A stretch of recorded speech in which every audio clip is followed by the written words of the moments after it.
Good evening and welcome to all. आप सभी लोगों का आज की क्लास में स्वागत है। हम लोग ज्योग्राफी पे डिस्कशन करेंगे, है ना। भूगोल से रिलेटेड जो पहलू हैं उन सारे पक्षों को हम लोग समझेंगे, ठीक है।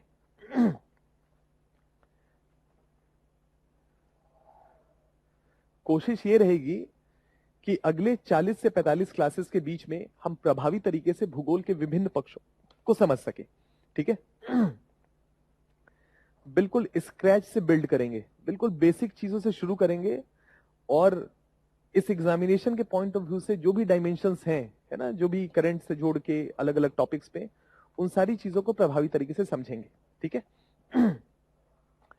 एक आध हफ्ते के लिए क्लासेस अभी आपकी ऑनलाइन हो गई हैं। जल्दी ही मुलाकात होगी, मतलब आप लोग क्लास में आएंगे तो और खूब सवाल आप लोग पूछिएगा। थोड़ा सा ज्योग्राफी के बारे में चर्चा करते हैं, है ना, कि अप्रोच क्या रहेगा, है ना, और आप लोगों को क्या क्या करना है इस सब्जेक्ट पे पकड़ बनाने के लिए। और उसके बाद फिर हम आज के टॉपिक की तरफ बढ़ते हैं, पृथ्वी को समझते हैं, है ना। देखिए ज्योग्राफी भूगोल,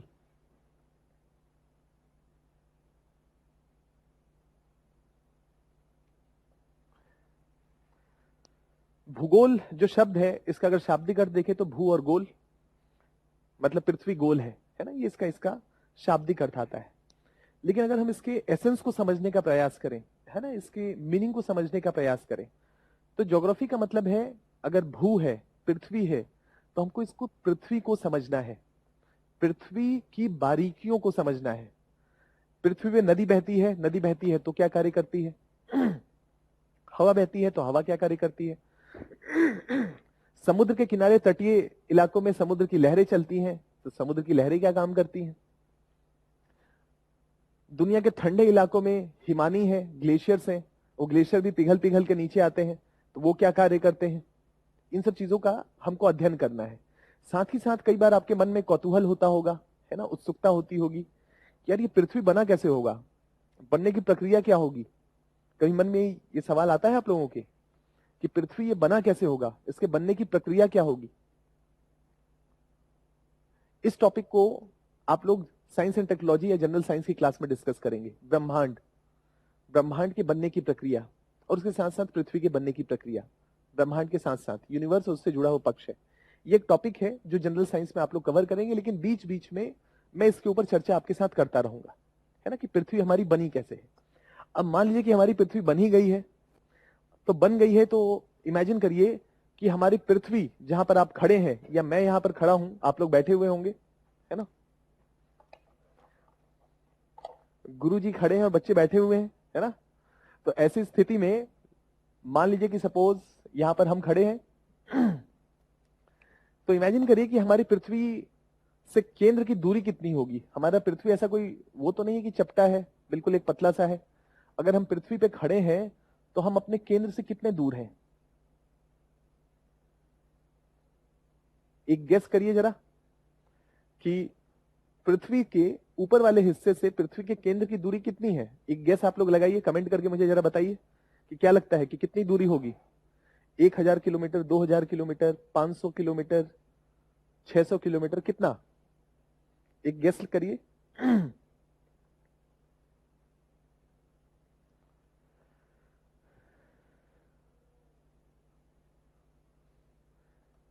हम यहां खड़े हैं, इससे केंद्र, पृथ्वी का जो सेंटर है वो कितना दूर होगा।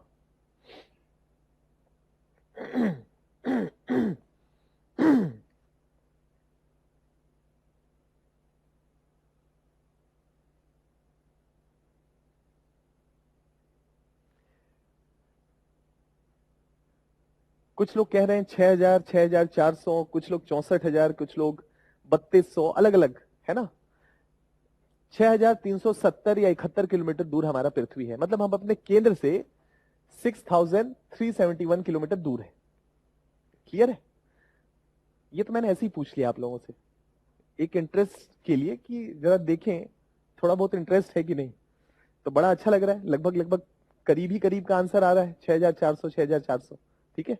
अब मान लीजिए कि 6400 किलोमीटर दूर है, तो सवाल ये उठता है कि हम पृथ्वी के पास अगर यहां पर खड़े हैं, हमारी पृथ्वी ऊपर जैसे हमको नजर आ रही है, क्या अंदर भी वैसे ही है, सेम है, क्या कोई परिवर्तन नहीं है। क्या बदलाव नहीं है? अगर है बदलाव तो क्यों है? ये मन में सवाल आना चाहिए as a student of UPSC कि अगर हमारी पृथ्वी अंदर से एक नहीं है, जैसे मैंने आपको कहा कि क्या एक है, तो मन में अगर आंसर है नहीं सर अलग अलग है, तो सवाल ये उठता है कि क्यों अलग है। इसी सवाल का तो आंसर खोजना है कि क्यों अलग है। और अगर बदलाव है, चेंजेस हैं, तो बदलाव किस किस प्रकार का है, किस प्रकार का बदलाव है ये भी तो समझना पड़ेगा कि ऊपर का हिस्सा कैसा है, नीचे का हिस्सा कैसा है, उसके नीचे का हिस्सा कैसा है, उसके नीचे का हिस्सा कैसा है ना, किस प्रकार का बदलाव है। चलिए बदलाव भी समझ लेंगे, आने वाले समय में देख लेंगे कि पृथ्वी का आंतरिक हिस्सा कैसा है, उसके बदलाव को भी देख लेंगे। लेकिन इसके साथ एक और सवाल उठता है कि जो बदलाव है ये अलग अलग प्रकार हैं इसके, इसका कुछ प्रभाव पड़ता है कि नहीं, किसी काम का है ये, इसकी महत्ता है कुछ, अगर महत्वपूर्ण है तो क्या, क्यों, कैसे, ये सारे सवाल हैं।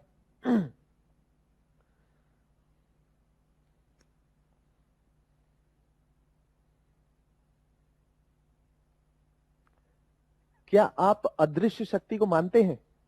मेरा ये सवाल है अब आपसे, क्या आप इनविजिबल पावर को मानते हैं? यस या नो?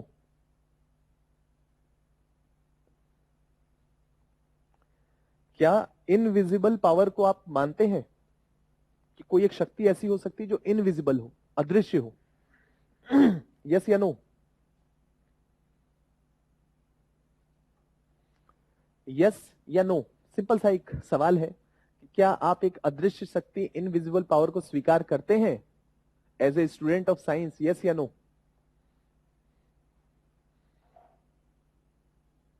करते हैं ना? करेंगे तो तभी तो मानेंगे। इनविजिबल पावर का मतलब है ग्रेविटेशनल पावर, आप कुछ और मत समझने लगिएगा कि कोई धार्मिक क्लास चल रही है, वैसा नहीं। इनविजिबल पावर, गुरुत्वाकर्षण बल क्या है? गुरुत्वाकर्षण बल, ग्रेविटेशनल पावर,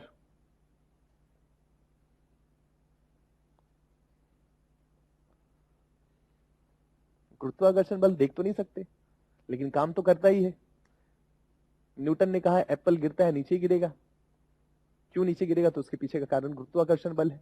इसका मतलब है कि अगर पृथ्वी की गहराई है, पृथ्वी अलग अलग चीजों का बना हुआ है, तो पृथ्वी का गुरुत्वाकर्षण बल होगा, और वो गुरुत्वाकर्षण बल जो होगा वो जैसा है वो इसलिए है क्योंकि पृथ्वी ऐसी है।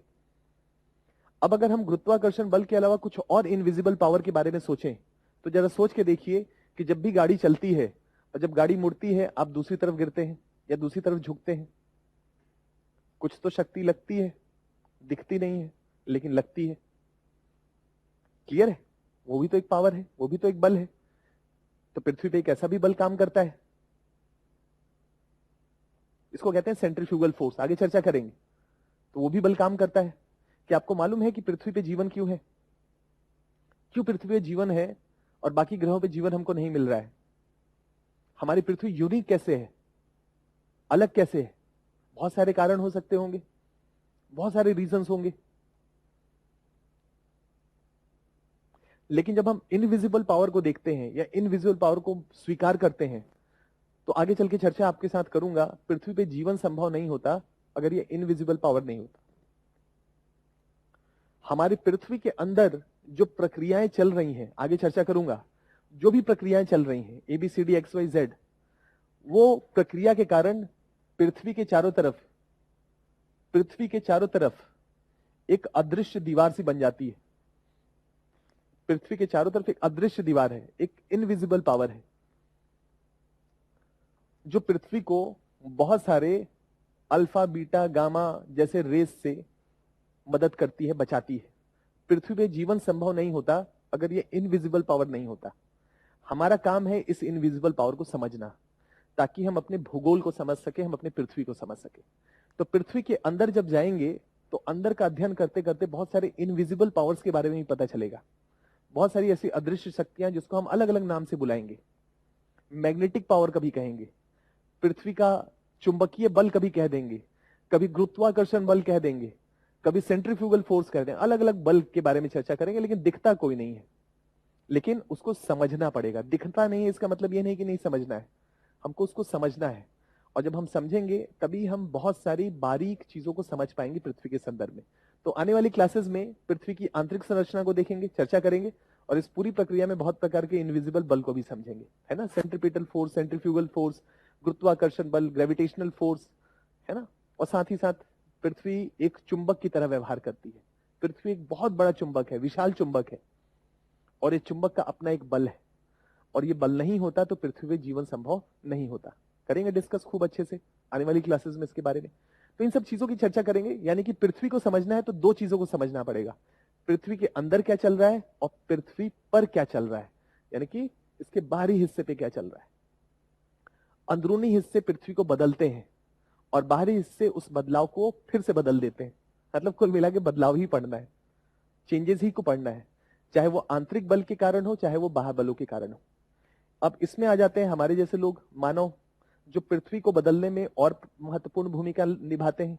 जंगल लगाए जाके काट देंगे, क्यों? खेती करेंगे, गेहूं उगाना है, धान उगाना है, कुछ नहीं करना है तो घर बनाना है, उससे भी नहीं तो बड़े बड़े नगर बसा देने हैं।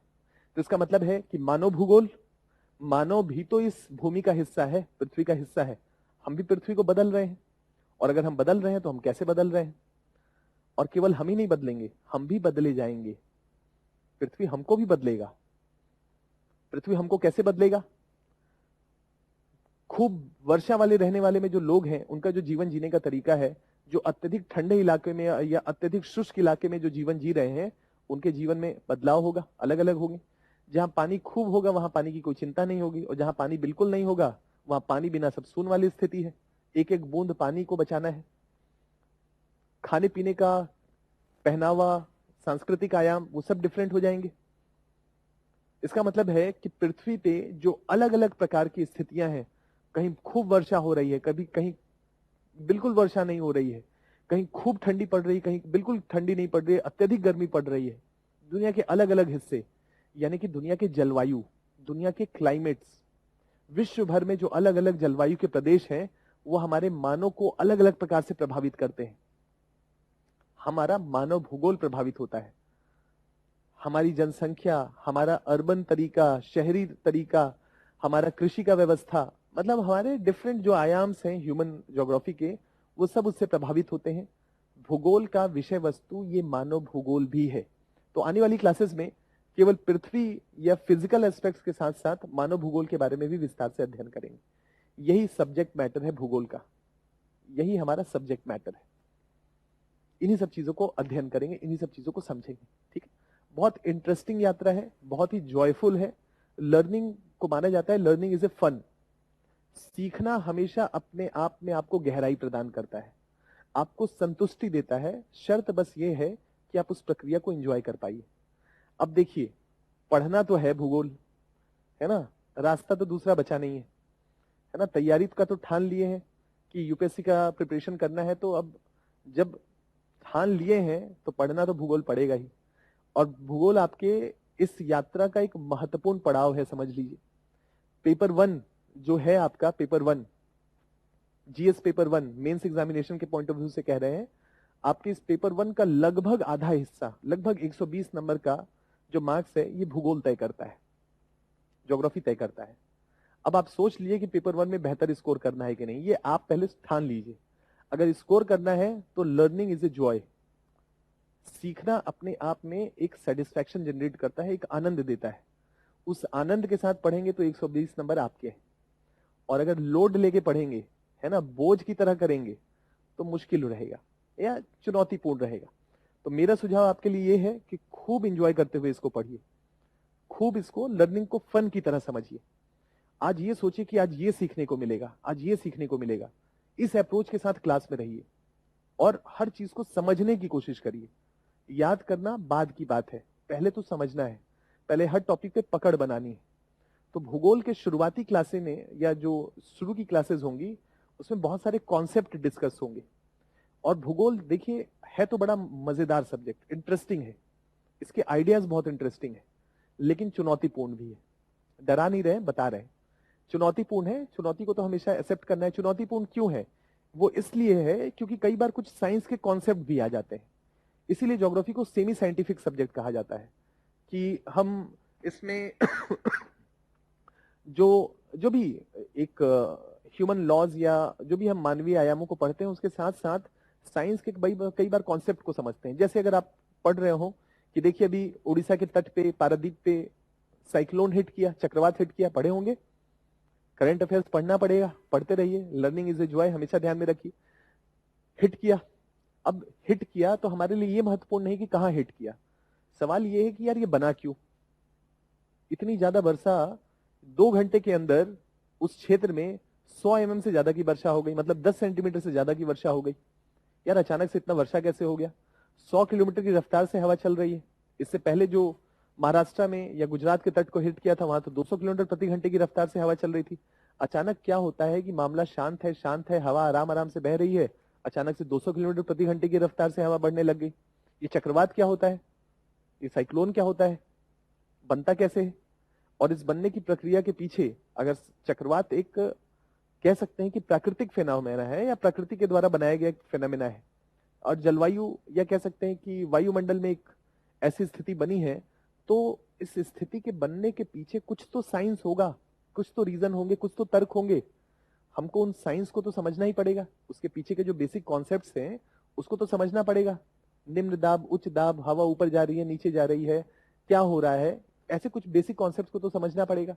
इसके लिए थोड़ा साइंस की अंडरस्टैंडिंग चाहिए होगी। लेकिन बिल्कुल मत घबराइएगा, जिन लोगों ने 10th क्लास के बाद साइंस नहीं भी पढ़ा होगा या कभी भी नहीं पढ़ा होगा उससे भी फर्क नहीं पड़ता है। हमको तो एप्लीकेशन को समझना है कि ऐसा होता है और उसके पीछे के तर्क को समझना है।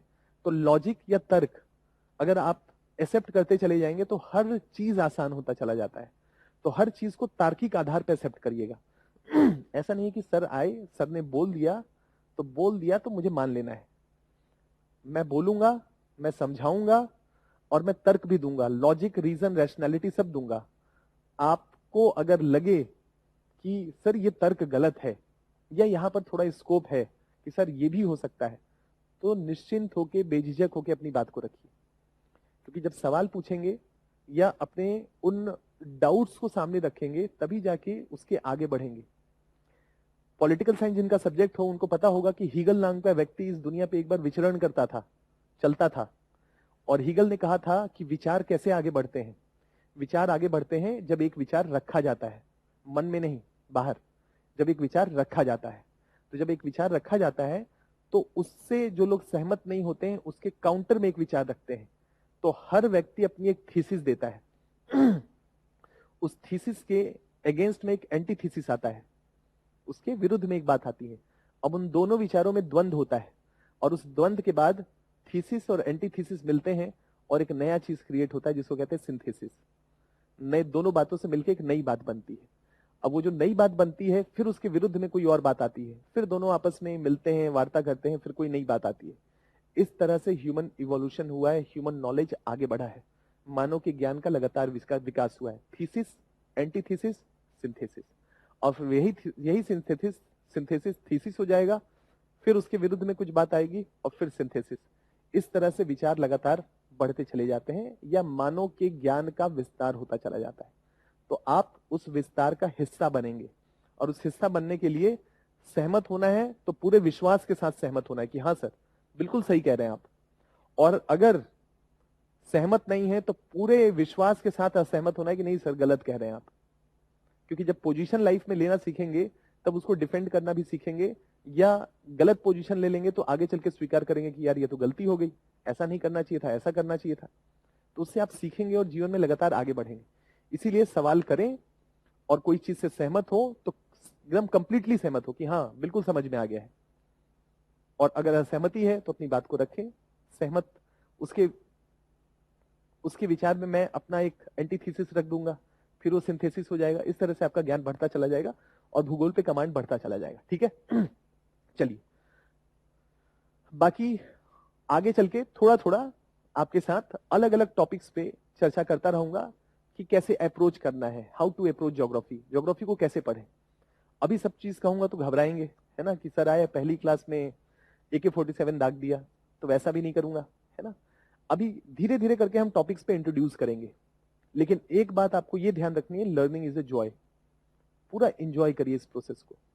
लाइफ में जो यूपीएससी का प्रिपरेशन है आपको जिंदगी में बहुत कुछ देता है, और सबसे महत्वपूर्ण चीज है वो आपको गहराई देता है, एक नजरिया देता है जीवन जीने का। तो जितना बेहतर तरीके से सब्जेक्ट पे पकड़ बनाएंगे उतना बेहतर नजरिया विकसित होगा। पर्सनैलिटी डेवलपमेंट कहते हैं ना कि पर्सनैलिटी का डेवलपमेंट होता है। पर्सनैलिटी का डेवलपमेंट कैसे होता है?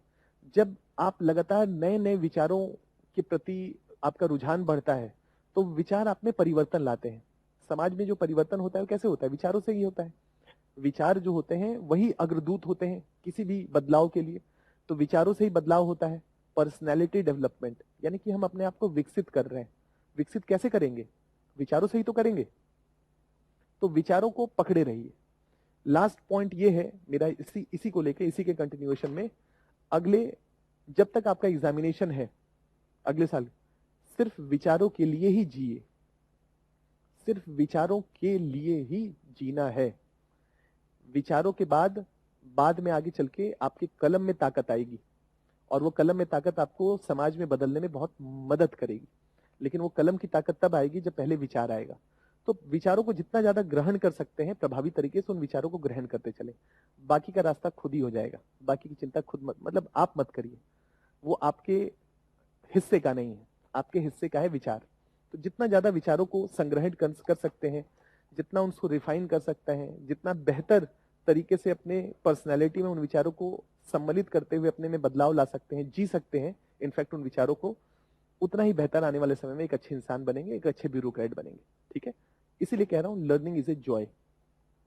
मजा आएगा, इंटरेस्ट आएगा, आप खूब सीखेंगे। ठीक है, चलिए शुरू करते हैं।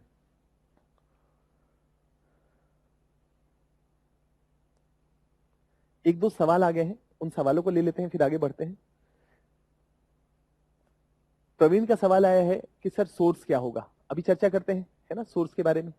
दूसरा, जैनेन्द्र का एक और सवाल आया है कि सर इट इज बेटर कि अगर आप प्लीज थोड़ा सा सिलेबस और पढ़ने के रिसोर्स पर चर्चा करके क्लास आगे बढ़ाते तो अच्छा होता हम सबके लिए।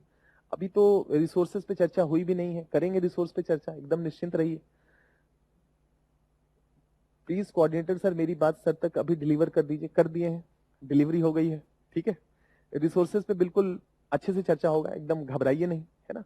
और अगर आपने ओपन सेशन देखा होगा जिसमें ज्योग्राफी का ओपन सेशन हुआ था तो घंटे भर हम उसमें चर्चा किए थे तो सिलेबस का ही, और उसमें बताए थे कि किससे पढ़ना है ना। अगर चाहे तो वहां से भी आप उसको रेफर कर सकते हैं। लेकिन चर्चा करते हैं सोर्सेस के बारे में, क्योंकि आपको मजा आ रहा है ना, लर्निंग इज ए जॉय, तो पढ़ना है खूब सारा। तो चलिए देखते हैं कि पढ़ना कहां से है। देखिए, भूगोल या ज्योग्राफी के बारे में मैंने आपको बताया, या थोड़ा सा इंट्रोडक्शन दिया, जिसमें हमको ह्यूमन ज्योग्राफी और फिजिकल ज्योग्राफी दोनों के बारे में अध्ययन करना है। मतलब प्राकृतिक भूगोल और मानव भूगोल दोनों को समझना है। प्राकृतिक भूगोल के कुछ टॉपिक्स को आने वाली क्लासेस में मैं डिकोड करता जाऊंगा कि क्या क्या हमको पढ़ना है। ठीक है, अब जो आप लोगों के मन में दो सवाल जो मेरे सामने आया और जो आप लोग कह भी रहे हैं कि आप लोगों का इंटरेस्ट जो है वो रिसोर्सेज पे है या सोर्सेज पे। देखिए, मैं एक ऐसा व्यक्ति हूं जो हमेशा पढ़ने के लिए लोगों को कहता हूं कि खूब पढ़ो। ठीक है, मेरा जो आइडिया है वो ये है कि खूब पढ़िए, लेकिन सोर्सेस को सीमित रखिए, ये भी मैं कहता हूं। खूब पढ़िए, एक ही चीज को 5 बार पढ़िए, फैलाव मत करिए। इस एग्जामिनेशन का ये पर्पज है। जैसे अपने बारे में थोड़ा सा इंट्रोडक्शन दे दूं तो मैं मेरा ज्योग्राफी ऑनर्स से ग्रेजुएशन, एमए, जेआरएफ ये सब रहा है। पीएचडी मैंने international relations, Russia and central Asian studies में किया है। तो भूगोल को लेके जो भी स्तरीय किताबें हैं इस देश में, चाहे जो भी फॉरेन में रिकमेंडेड किताबें हैं, वो सब मैंने पढ़ा है।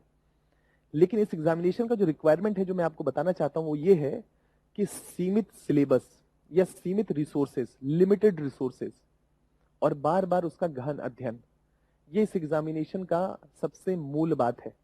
और अनुभव से भी इस बात को कह रहे हैं कि जितने भी टॉपर्स हैं उनके लिए जो सबसे महत्वपूर्ण पक्ष है वो ये है, लिमिटेड रिसोर्सेज, मल्टीपल रिवीजंस।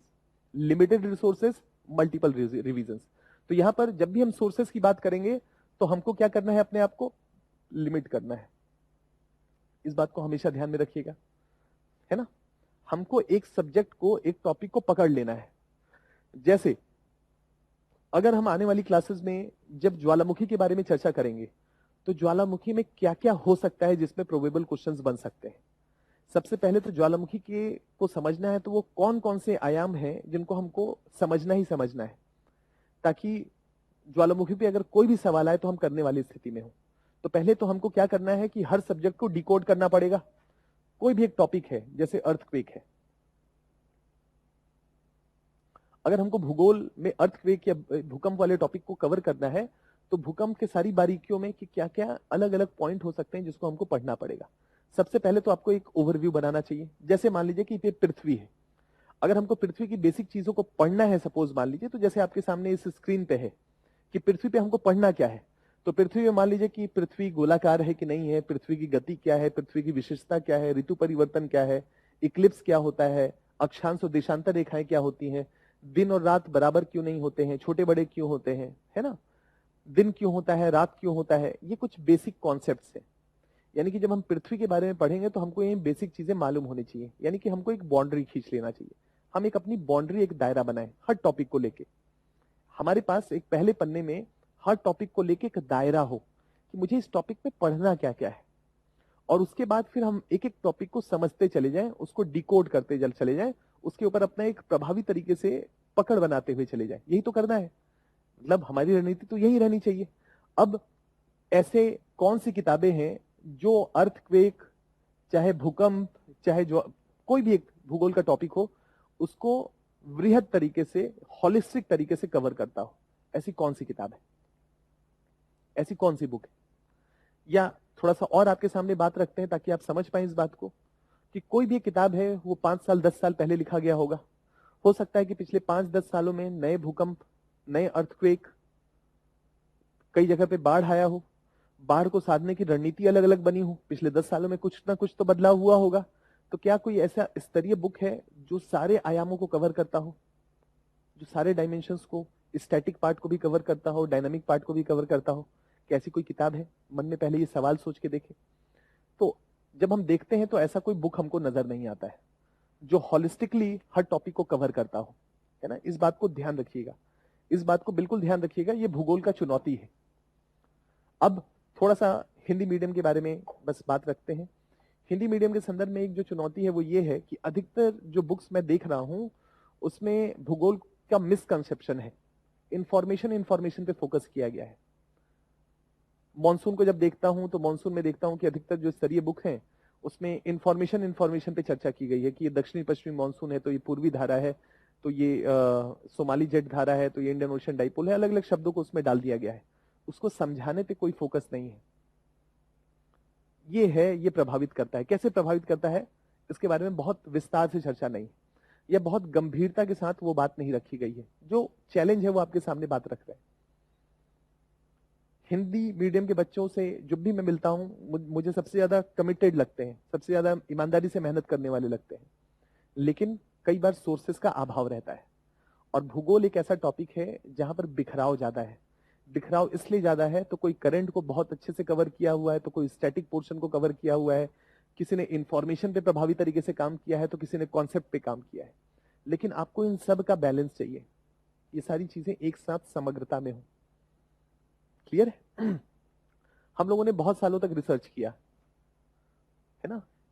2017 ऑनवर्ड्स जो आपके हाथ में जो ज्योग्राफी का कंटेंट है वो 2017-18 में हम लोगों ने बनाया है ना। और काफी अलग अलग रिसोर्सेस को साधते हुए, अलग अलग जो भी स्तरीय इंडियन यूनिवर्सिटीज में, कॉलेजेस में, एनसीईआरटीज में, जीसी लियोंग जो कि हिंदी में अवेलेबल नहीं है, ऐसी बहुत सारी किताबों को हम लोगों ने देखा, समझा, और उसके बाद हमको लगा कि कहां कहां पर क्या क्या चीजें बेहतर तरीके से हैं, उन सब को समग्रता के साथ एक जगह पे रखना जरूरी है।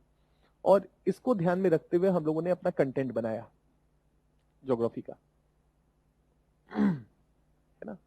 जो आपके पास हैंड आउट है, जो आपके पास हैंड आउट मिला होगा ना भूगोल का, वो अभी सबसे बेस्ट मटेरियल है। ठीक है, क्यों है उसके पीछे का तर्क आपके सामने रख दिए। अगर आप लोग सहमत ना हो तो ये सहमति खैर अभी नहीं बन पाएगी, कुछ समय के बाद ही बन पाएगी, जब आप लोग थोड़ा पढ़ लेंगे, है ना, थोड़ा भूगोल का जब समझ होगी। तो ये मेरी तरफ से ये हैंडआउट जो है वो सबसे इंपॉर्टेंट मटेरियल है। अब अगर किसी को और पढ़ने का मन करे तो ऐसा ना लगे कि सर ने नहीं बताया है, तो उसके लिए मैं थोड़ा सा आपके सामने बात रख देता हूं। क्लास 11th, क्लास 12th, 11वीं क्लास और 12वीं क्लास, एनसीईआरटी की जो चारों किताबें हैं वो आपको पढ़नी है। क्लास 11th और क्लास 12th है ना, ओल्ड या न्यू कोई भी चलेगा, ये आपको पढ़ना है, ठीक है। इसको आपको समग्रता के साथ पढ़ना है, लेकिन चलिए पढ़िएगा, है ना, इसको पहले पढ़ लीजिएगा। पढ़ने के बाद जो बात आएगी, जो भाव आएगा, वो ये आएगा कि जब इन दोनों किताबों को पढ़ें तो यूपीएससी का क्वेश्चन पेपर उठाएं और क्वेश्चन पेपर उठा के देखें कि इन दो किताबों से क्या क्वेश्चंस आ रहे हैं, या इनको पढ़ने के बाद क्या मैं भूगोल के क्वेश्चन हल कर पा रहा हूं। अगर आंसर नो आए, अगर आंसर आए कि नो, कि यार इतना पढ़ने के बाद या एनसीईआरटी की बुक्स पढ़ने के बाद मैं ये यूपीएससी के क्वेश्चंस को हिला नहीं पा रहा हूं या मुझसे हो नहीं रहा है, तो फिर क्या करें। तो एक किताब है जो कि हिंदी में अवेलेबल नहीं है, इसका नाम है जीसी लियोंग। ये अच्छी किताब है, लेकिन इसका समस्या यह है कि ये अंग्रेजी में है। हमने इसका हिंदी का अनुवाद कर लिया है, और जो आपका मटेरियल आपके पास है, जो आपके हाथ में मटेरियल है, उसमें जीसी लियोंग के कंटेंट को इंक्लूड कर दिया है। तो इनकेस दिक्कत हो जीसी लियोंग को लेके, तो जो हमारा मटेरियल है उसमें उसको इंक्लूड कर दिया गया है, तो आपके काम आएगा। ये चीजें हो गई। इसके अलावा एक जो किताब है वो है सविंद्र सिंह की, लेकिन मैं कहूंगा कि मत पढ़िएगा, है ना। ये मतलब मैं डिमोटिवेट नहीं कर रहा हूं पढ़ने के लिए, लेकिन ये अपने आप में जिनका ऑप्शनल सब्जेक्ट है उनके लिए बेहतर है, लेकिन इन्होंने एक्सप्लेन अच्छा किया है, तो ये आपके काम आ सकता है। मतलब जो कमी 11th और 12th क्लास की किताब में है, वो सविंद्र सिंह का जो फिजिकल ज्योग्राफी का बुक है वो आपकी मदद करेगा। लेकिन 550-600 पेज का तो यही है कंटेंट सविंद्र सिंह का, जिसमें भूआकृति विज्ञान, जलवायु और समुद्रिक भूगोल के संदर्भ में चर्चा की गई। ठीक है, एक ये हो गया। तो ये चीजें जो हैं आपको फंडामेंटल हैं भारत के, या सॉरी भारत बोल रहे हैं, विश्व के भूगोल के संदर्भ में, और खास करके जो कॉन्सेप्चुअल पार्ट है उसको समझने में कंटेंट मदद करेगा। इसके अलावा इंडिया की ज्योग्राफी आपको पढ़नी पड़ेगी, भारत का भूगोल।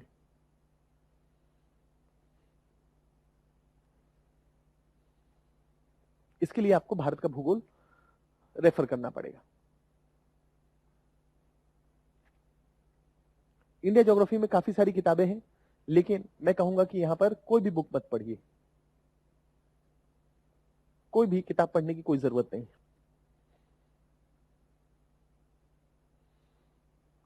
अगर मन करे तो एनसीईआरटी वाली बुक पढ़ लीजिए, जो कि क्लास 11-12 का ही हिस्सा है। उसके अलावा कुछ भी पढ़ेंगे कोई खास काम नहीं आएगा। क्यों नहीं आएगा? वो इसलिए क्योंकि इंडियन ज्योग्राफी डायनामिक सेक्शन है, खास करके मानव भूगोल वाले जो हिस्सा है वो काफी डायनामिक है। जब क्लास करेंगे तो आपको समझ में आएगा कि क्यों मैं ऐसा कह रहा हूं। अभी कहूंगा तो बहुत टाइम लग जाएगा, बोलने के लिए बहुत कुछ है, लेकिन उन बातों को रखूंगा तो बहुत टाइम लग जाएगा। बस इतना समझ के चलिए कि डायनामिक सेक्शन है, करंट के साथ जोड़ के देखना है। चलिए फिर भी थोड़ी सी बात रखते हैं, है ना, घबराइएगा बिल्कुल भी नहीं। मान लीजिए मैं खनिज संसाधनों की चर्चा कर रहा हूं, सपोज लोहा की चर्चा कर रहे हैं कि यार लोहा यहाँ यहाँ मिलता है, कोयले की चर्चा कर रहे हैं, प्राकृतिक गैस की चर्चा कर रहे हैं, पेट्रोलियम की चर्चा कर रहे हैं। वितरण तो आज से 10 साल पहले भी वही था, आज भी वही है। कोयला जहां मिलता था आज भी वही मिलेगा, पेट्रोलियम जहां मिलता था वही मिल रहा है अभी भी, है ना। लोहा जहां पहले मिलता था आज भी लोहा वही मिल रहा है। लेकिन 10 साल पहले कोयला को निकालने की जो नीति थी सरकार की वो बदल गई है। पेट्रोलियम और नेचुरल गैस को लेकर जो नीतियां थी वो बदल गई हैं। लोहे को लेके जो मिनरल पॉलिसी आया है वो बदल गया है। अब ये जो बदलाव हो रहा है, साल दर साल नई नई चीजें हो रही हैं, वो कौन सी किताब कवर करेगा? समझ रहे हैं? मतलब चुनौती समझिए। और यूपीएससी यही पूछेगा। लोहे के वितरण के संदर्भ में हाल ही के संदर्भ में जो नई खनिज नीति आई है उसको संज्ञान में लेते हुए चर्चा करें।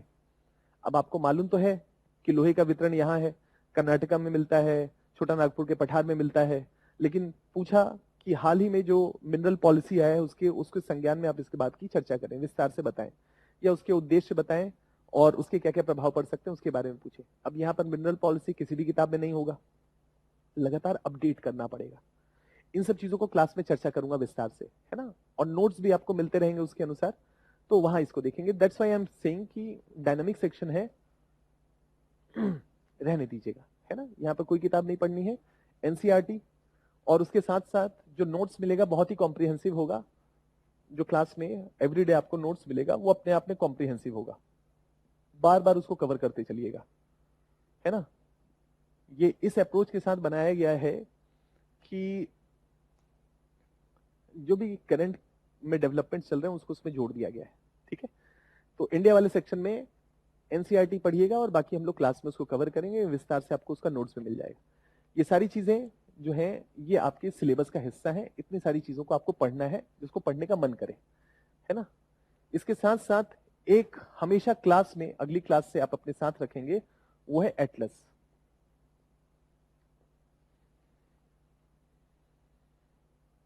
वो है एटलस।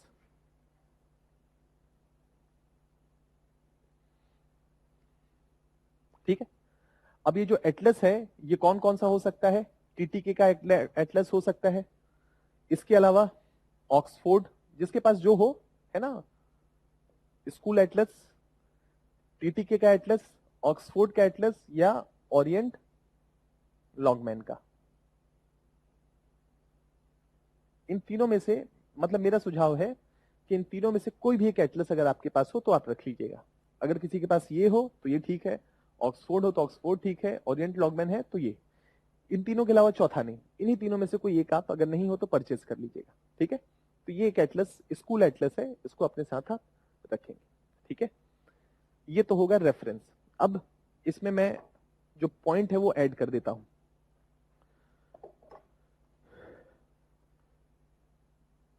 इतनी चीजें आप पढ़ें, है ना, उससे समझ तो बनेगी, इसमें कोई दो राय नहीं, लेकिन कुछ समय के बाद आपको किसी एक स्तरीय मटेरियल की जरूरत पड़ेगी। जब इतना पढ़ लें और उसके बाद भी लगे कि यार कोई एक ऐसा मटेरियल होता जो जिसको मैं एक बार, मतलब एक बार वो पढूं, फिर ये पढूं, फिर ये सारी चीजें पढूं, उसकी जगह अगर मुझे एक साथ सब चीजें, जो बिखराव है उस बिखराव को एक जगह अगर समेट के रख दिया जाता, अगर उसकी याद आए आपको, तो फिर जो क्लास में आपको नोट्स मिले, देखिए मैं ये नहीं कह रहा हूं, मैं कभी भी क्लास नोट्स का समर्थक नहीं रहा हूं कि मैं कहूं कि क्लास नोट्स से सवाल आ जाएंगे, लेकिन ये जो क्लास नोट्स हैं ये मैं आपको डिक्टेट नहीं करा रहा हूं।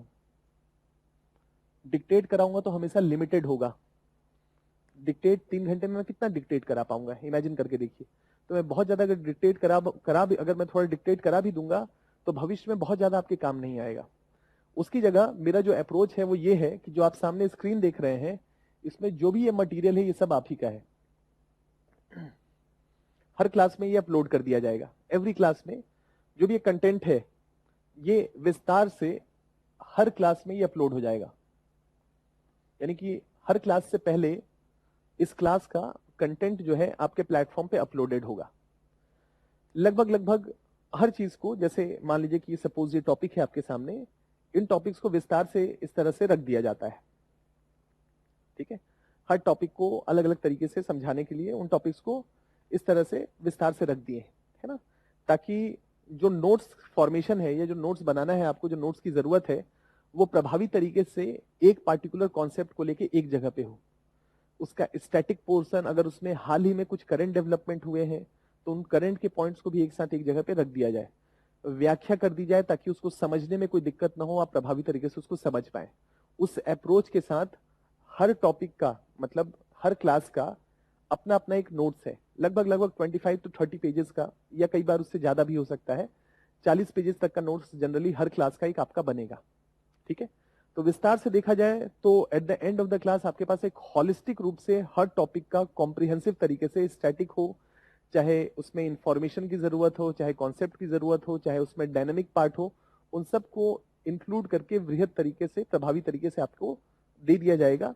अगर आप चाहें एक बार पढ़ लीजिए, उसके बाद जब लगे कि कोई एक मटेरियल जिसको बार बार रिवीजन कर सकूं, तो आप इस मटेरियल को फंडामेंटल या फाउंडेशन बना लीजिएगा और बार बार इसी को रिवाइज करिएगा, बार बार बार बार। लगभग लगभग 1000 पन्ने का ये डॉक्यूमेंट होगा, है ना। बार बार ये सारे जितना भी बिखराव है इन सब चीज को समेटने में लगभग 1000 पेजेस लगेंगे, तो वो आपको मिल जाएगा। उसको बार बार रिवीजन करना है, इतना काम आपको करना है। क्लियर है? यहां तक का मेरा पॉइंट क्लियर है आप लोगों को? यस या नो? यहां तक का पॉइंट क्लियर है, यस या नो?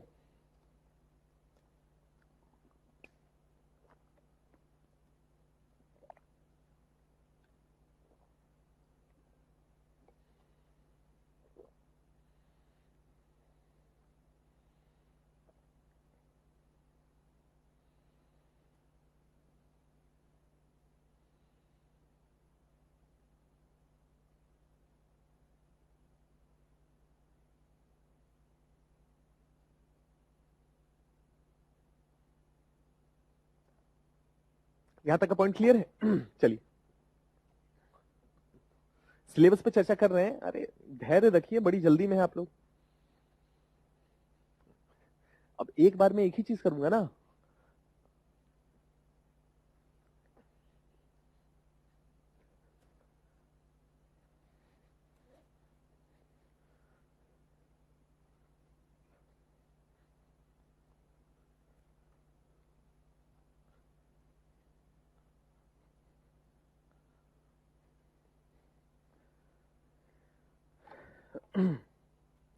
आज का नोट्स कहां से अपलोड होगा? आप लोग सिलेबस और इसी पे तो डिस्कशन चाहते हैं, है कि नहीं? चलिए, अब एक अगला जो पक्ष है, जो आप लोग कह रहे हैं सिलेबस। पहला क्लास है इसलिए सिलेबस पे डिस्कस कर रहा हूं, नहीं तो ऑलरेडी जो है यूट्यूब पे डिस्कशन इसका किया हुआ है, चाहे तो देख भी सकते हैं उस पे। लेकिन फिर भी थोड़ा सा डिस्कस इस पे करते हैं। देखिए, सिलेबस, तो सिलेबस में अगर हम भूगोल को देखें, है ना, ज्योग्राफी के सिलेबस को देखें, तो इसको दो भागों में बांट सकते हैं, प्राकृतिक और दूसरा मानव भूगोल, है ना। दो तरीके से हम इस टॉपिक को देख सकते हैं। प्राकृतिक भूगोल, तो अगर मैं प्राकृतिक भूगोल कहता हूं तो क्या है? प्राकृतिक भूगोल में तीन पक्ष हैं। एक, पृथ्वी को समझना पड़ेगा, जो आपको बता रहे थे। पृथ्वी को समझना है तो हम कह सकते हैं कि पृथ्वी के आंतरिक संरचना को समझना पड़ेगा।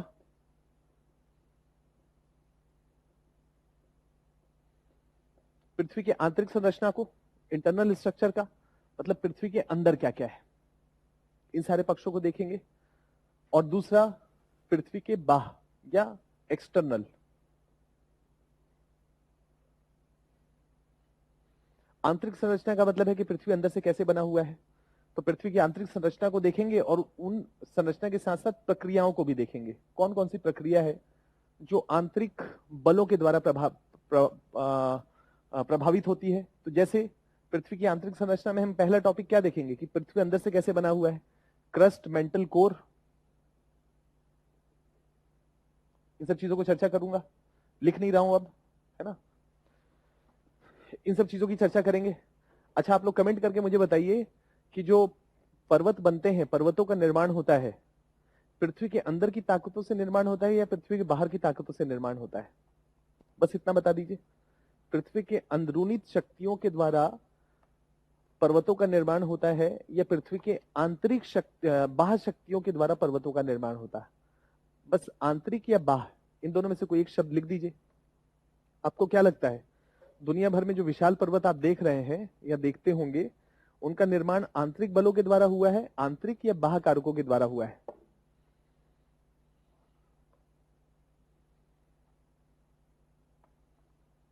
ना। तो आंतरिक संरचना के संदर्भ में अगर हमारे पृथ्वी पे कुछ आंतरिक प्रक्रियाएं चल रही हैं तो उस आंतरिक प्रक्रिया को समझना पड़ेगा। अब आप कह रहे हैं आंतरिक, तो ये आंतरिक प्रक्रिया है क्या? अभी तो आपको बिल्कुल कंप्लीटली तो नहीं पता होगा कि ये आंतरिक बल कार्य कैसे करते हैं, किस किस तरीके से कार्य करते हैं, उनके कार्य करने का तरीका क्या है। तो इस संदर्भ में विस्तार से एक सिद्धांत करेंगे। सबसे पहले एक सिद्धांत करेंगे। उस सिद्धांत का नाम है पीटीटी, प्लेट टेक्टोनिक की थ्योरी, प्लेट विवर्तनिकी का सिद्धांत। और उससे जुड़ा हुआ एक और सिद्धांत है, उसको महाद्वीपीय विस्थापन का सिद्धांत कहते हैं। तो इन सारे सिद्धांतों को देखेंगे, सीडीटी कॉन्टिनेंटल ड्रिफ्ट थ्योरी और प्लेट विवर्तनिकी का सिद्धांत। इन सिद्धांतों के बाद फिर हम समझेंगे पर्वत कैसे बनते हैं, है ना। हम समझेंगे कि भूकंप कैसे आता है, भूकंप भी आंतरिक प्रक्रियाओं के द्वारा ही है, इंटरनल भूकंप। इसी में हम ज्वालामुखी समझेंगे, है ना। तो इस आंतरिक संरचना को चर्चा करते करते कुछ सिद्धांतों को देखेंगे, पर्वत कैसे बनता है, पर्वत निर्माणकारी बल देखेंगे, ज्वालामुखी उससे जुड़ी हुई प्रक्रियाओं को समझेंगे, भूकंप उससे जुड़ी हुई प्रक्रियाओं को समझेंगे। ठीक है, ये कुछ आंतरिक संरचना के बारे में देखेंगे। अब इन आंतरिक सिद्धांतों या आंतरिक बलों के द्वारा जो भी भू आकृति बनेगी, पर्वत बनेगा, पठार बनेगा, मैदान बनेगा, या भूकंप आएगा या ज्वालामुखी का विस्फोट होगा, उससे कुछ लावा मैग्मा बाहर निकलेगा और उसके निक्षेपण से कुछ स्थलाकृति बनेगी। तो इसका मतलब है कि अंदरूनी ताकतें ये हो गई, एक्सटर्नल में नदी बाह्य ताकत है, नदी के द्वारा निर्मित कुछ स्थलाकृतियां,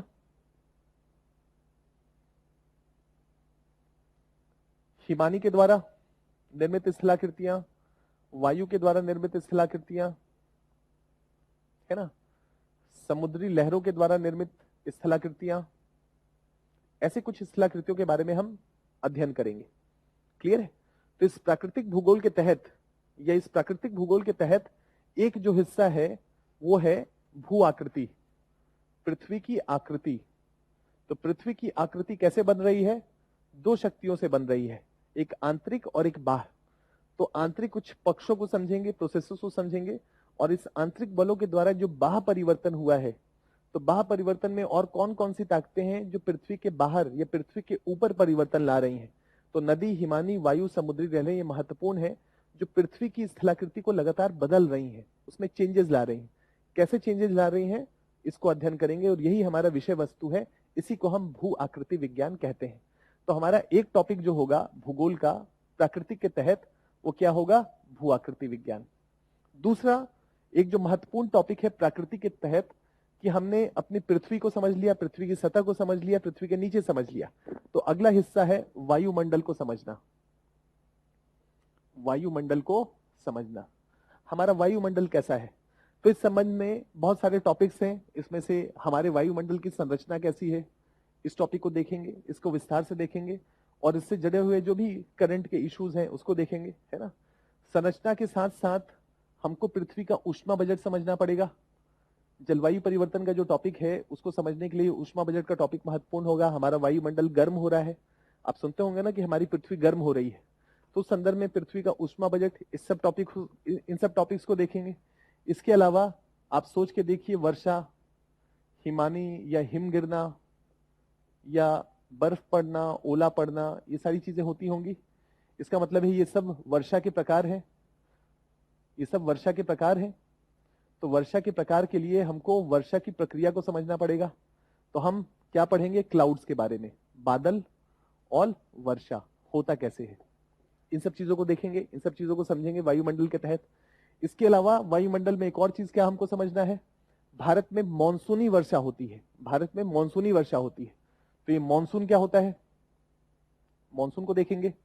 इसके अलावा आप पढ़ते होंगे चक्रवात, ये चक्रवात क्या होते हैं, है ना, प्रति चक्रवात ये क्या होता है। इन सारे टॉपिक्स को हम लोग आने वाली क्लास में विस्तार से डिस्कस करेंगे, है ना। एक और है, उसका कॉन्सेप्ट का नाम है अर्बन हीट आइलैंड, कि हमारी पृथ्वी गर्म हो रही है और हमारे शहर एक गर्म द्वीप की तरह बनते चले जा रहे हैं। तो ये भी वायुमंडल को प्रभावित कर रहा है, अर्बन हीट आइलैंड का कॉन्सेप्ट, इसको देखेंगे। अभी ठंड आ गया है ना, तो ठंड आ गया तो आप लोग देख रहे होंगे कि कोहरा पड़ रहा है या कोहरा होने की संभावना हो रही है। अब सवाल ये होता है कि कोहरा क्या होता है। इसी के तहत कोहरा को अंग्रेजी में फॉग कहते हैं, फॉग के साथ पॉल्यूशन मिल जाए तो स्मॉग कहते हैं। फॉग कितने प्रकार का होता है, कैसे बनता है ना, फॉग के बनने की प्रक्रिया या कोहरा के बनने की प्रक्रियाएं क्या है, इसका प्रभाव क्या है, इन सब चीजों के बारे में देखेंगे, चर्चा करेंगे। ठीक है, ये कुछ पक्ष हैं वायुमंडल के पॉइंट ऑफ व्यू से। ये दूसरा हिस्सा है प्राकृतिक भूगोल के तहत, ये एक दूसरा हिस्सा आ जाता है। तीसरा हिस्सा अगर हम देखें इसी में प्राकृतिक भूगोल के तहत, तो तीसरा हिस्सा है, इसको हम कहते हैं सामुद्रिक भूगोल। इन सब चीजों की तो चर्चा करता ही मैं आगे, लेकिन आप चाहते हैं कि इसको भी बताएं। तो सामुद्रिक भूगोल, इसमें क्या अध्ययन करेंगे, हमारा समुद्र कैसा है, यही तो अध्ययन करेंगे। तो हमारा समुद्र कैसा है का मतलब है कि समुद्र के नीचे क्या स्थलाकृति पाई जाती है? समुद्र में लहरें चलती हैं जिसको हम समुद्री धाराएं कहते हैं, या पहले स्थलाकृति के साथ साथ समुद्र में संसाधन भी पाए जा रहे हैं। भारत सरकार लगातार प्रयास कर रही है, इसी को नीली अर्थव्यवस्था कहते हैं, ब्लू इकोनॉमी कहते हैं। तो नीली अर्थव्यवस्था के लिए समुद्रिक संसाधनों का दोहन करना पड़ेगा, है ना, नदी या समुद्र के संसाधनों का दोहन करना पड़ेगा। तो देखेंगे कौन कौन से संसाधन है, उनका दोहन कैसे किया जाए। इसके अलावा समुद्री धाराएं, समुद्र में ठंडी धाराएं चलती हैं, गर्म भी धाराएं चलती हैं। तो धाराएं गर्म और ठंडी, इन सब चीजों के बारे में भी अध्ययन करेंगे, इन सब चीजों के बारे में भी पढ़ेंगे, समझेंगे। इसके अलावा आपने सुना होगा ज्वार या ज्वार भाटा, टाइड्स कहते हैं अंग्रेजी में इसको, टाइड्स। इस कॉन्सेप्ट को देखेंगे, इस कॉन्सेप्ट को समझेंगे कि ज्वार और भाटा क्या होता है। तो सामुद्रिक भूगोल के तहत ये कुछ महत्वपूर्ण टॉपिक्स हैं जिसको आने वाली क्लास में हम विस्तार से देखेंगे, इसको विस्तार से समझेंगे, ठीक है। यानी कि ये प्राकृतिक भूगोल का विस्तार है, भू आकृति विज्ञान, वायुमंडल और सामुद्रिक भूगोल। यहां तक का पॉइंट क्लियर हुआ? इससे बड़ा लिखेंगे तो पूरा का पूरा भर जाएगा एकदम, है ना। और यहां तक क्लियर हुआ? आगे बढ़े।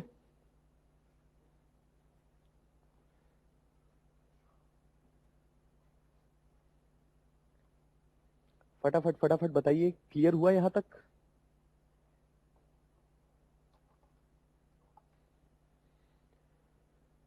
कि प्राकृतिक भूगोल के तहत क्या क्या पढ़ना है? क्या यहां तक का पॉइंट क्लियर है? फटाफट कमेंट करिए, यस नो यस नो।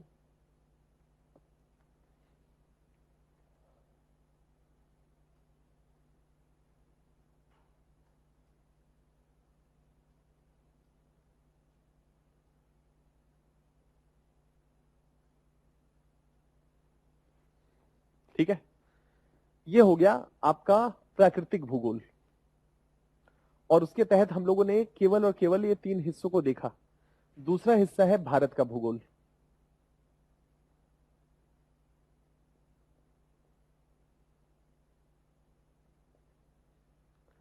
दूसरा हिस्सा है भारत का भूगोल। इस भारत के भूगोल में हम क्या अध्ययन करेंगे? हम दोबारा कुछ अध्ययन करेंगे पर्वतों के संदर्भ में। भारत का पर्वत, भारत का पठार, भारत के मैदान, भारत के आइलैंड्स, भारत की नदियां, भारत की मृदा, सॉइल, भारत का प्राकृतिक वनस्पति,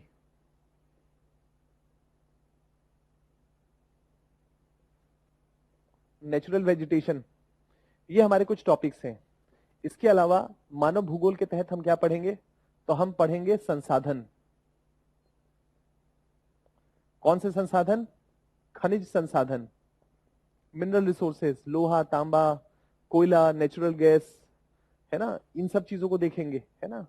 जो भी संसाधन है उसमें उसका वर्गीकरण भी कर लेंगे कि कौन सा मेटालिक मिनरल्स है, धात्विक खनिज, अधात्विक खनिज, ऊर्जा के खनिज, ऐसे करके हम खनिज या संसाधनों के बारे में विस्तार से चर्चा करेंगे।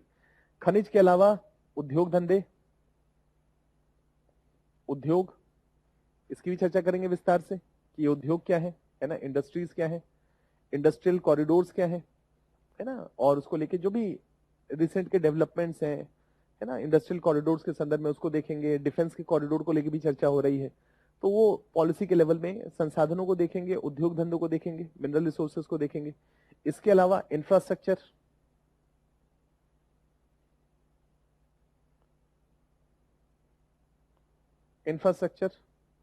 रोड, रेलवेज, एयरवेज, वाटरवेज,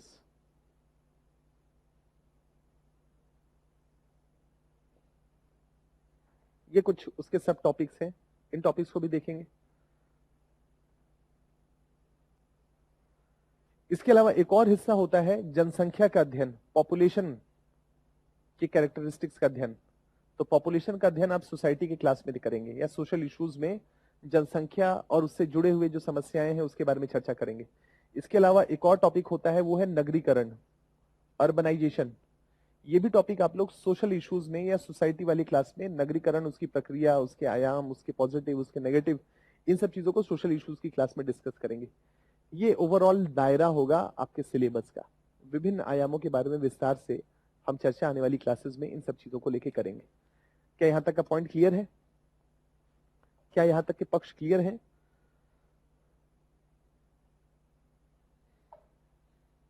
क्या यहां तक का पॉइंट क्लियर है?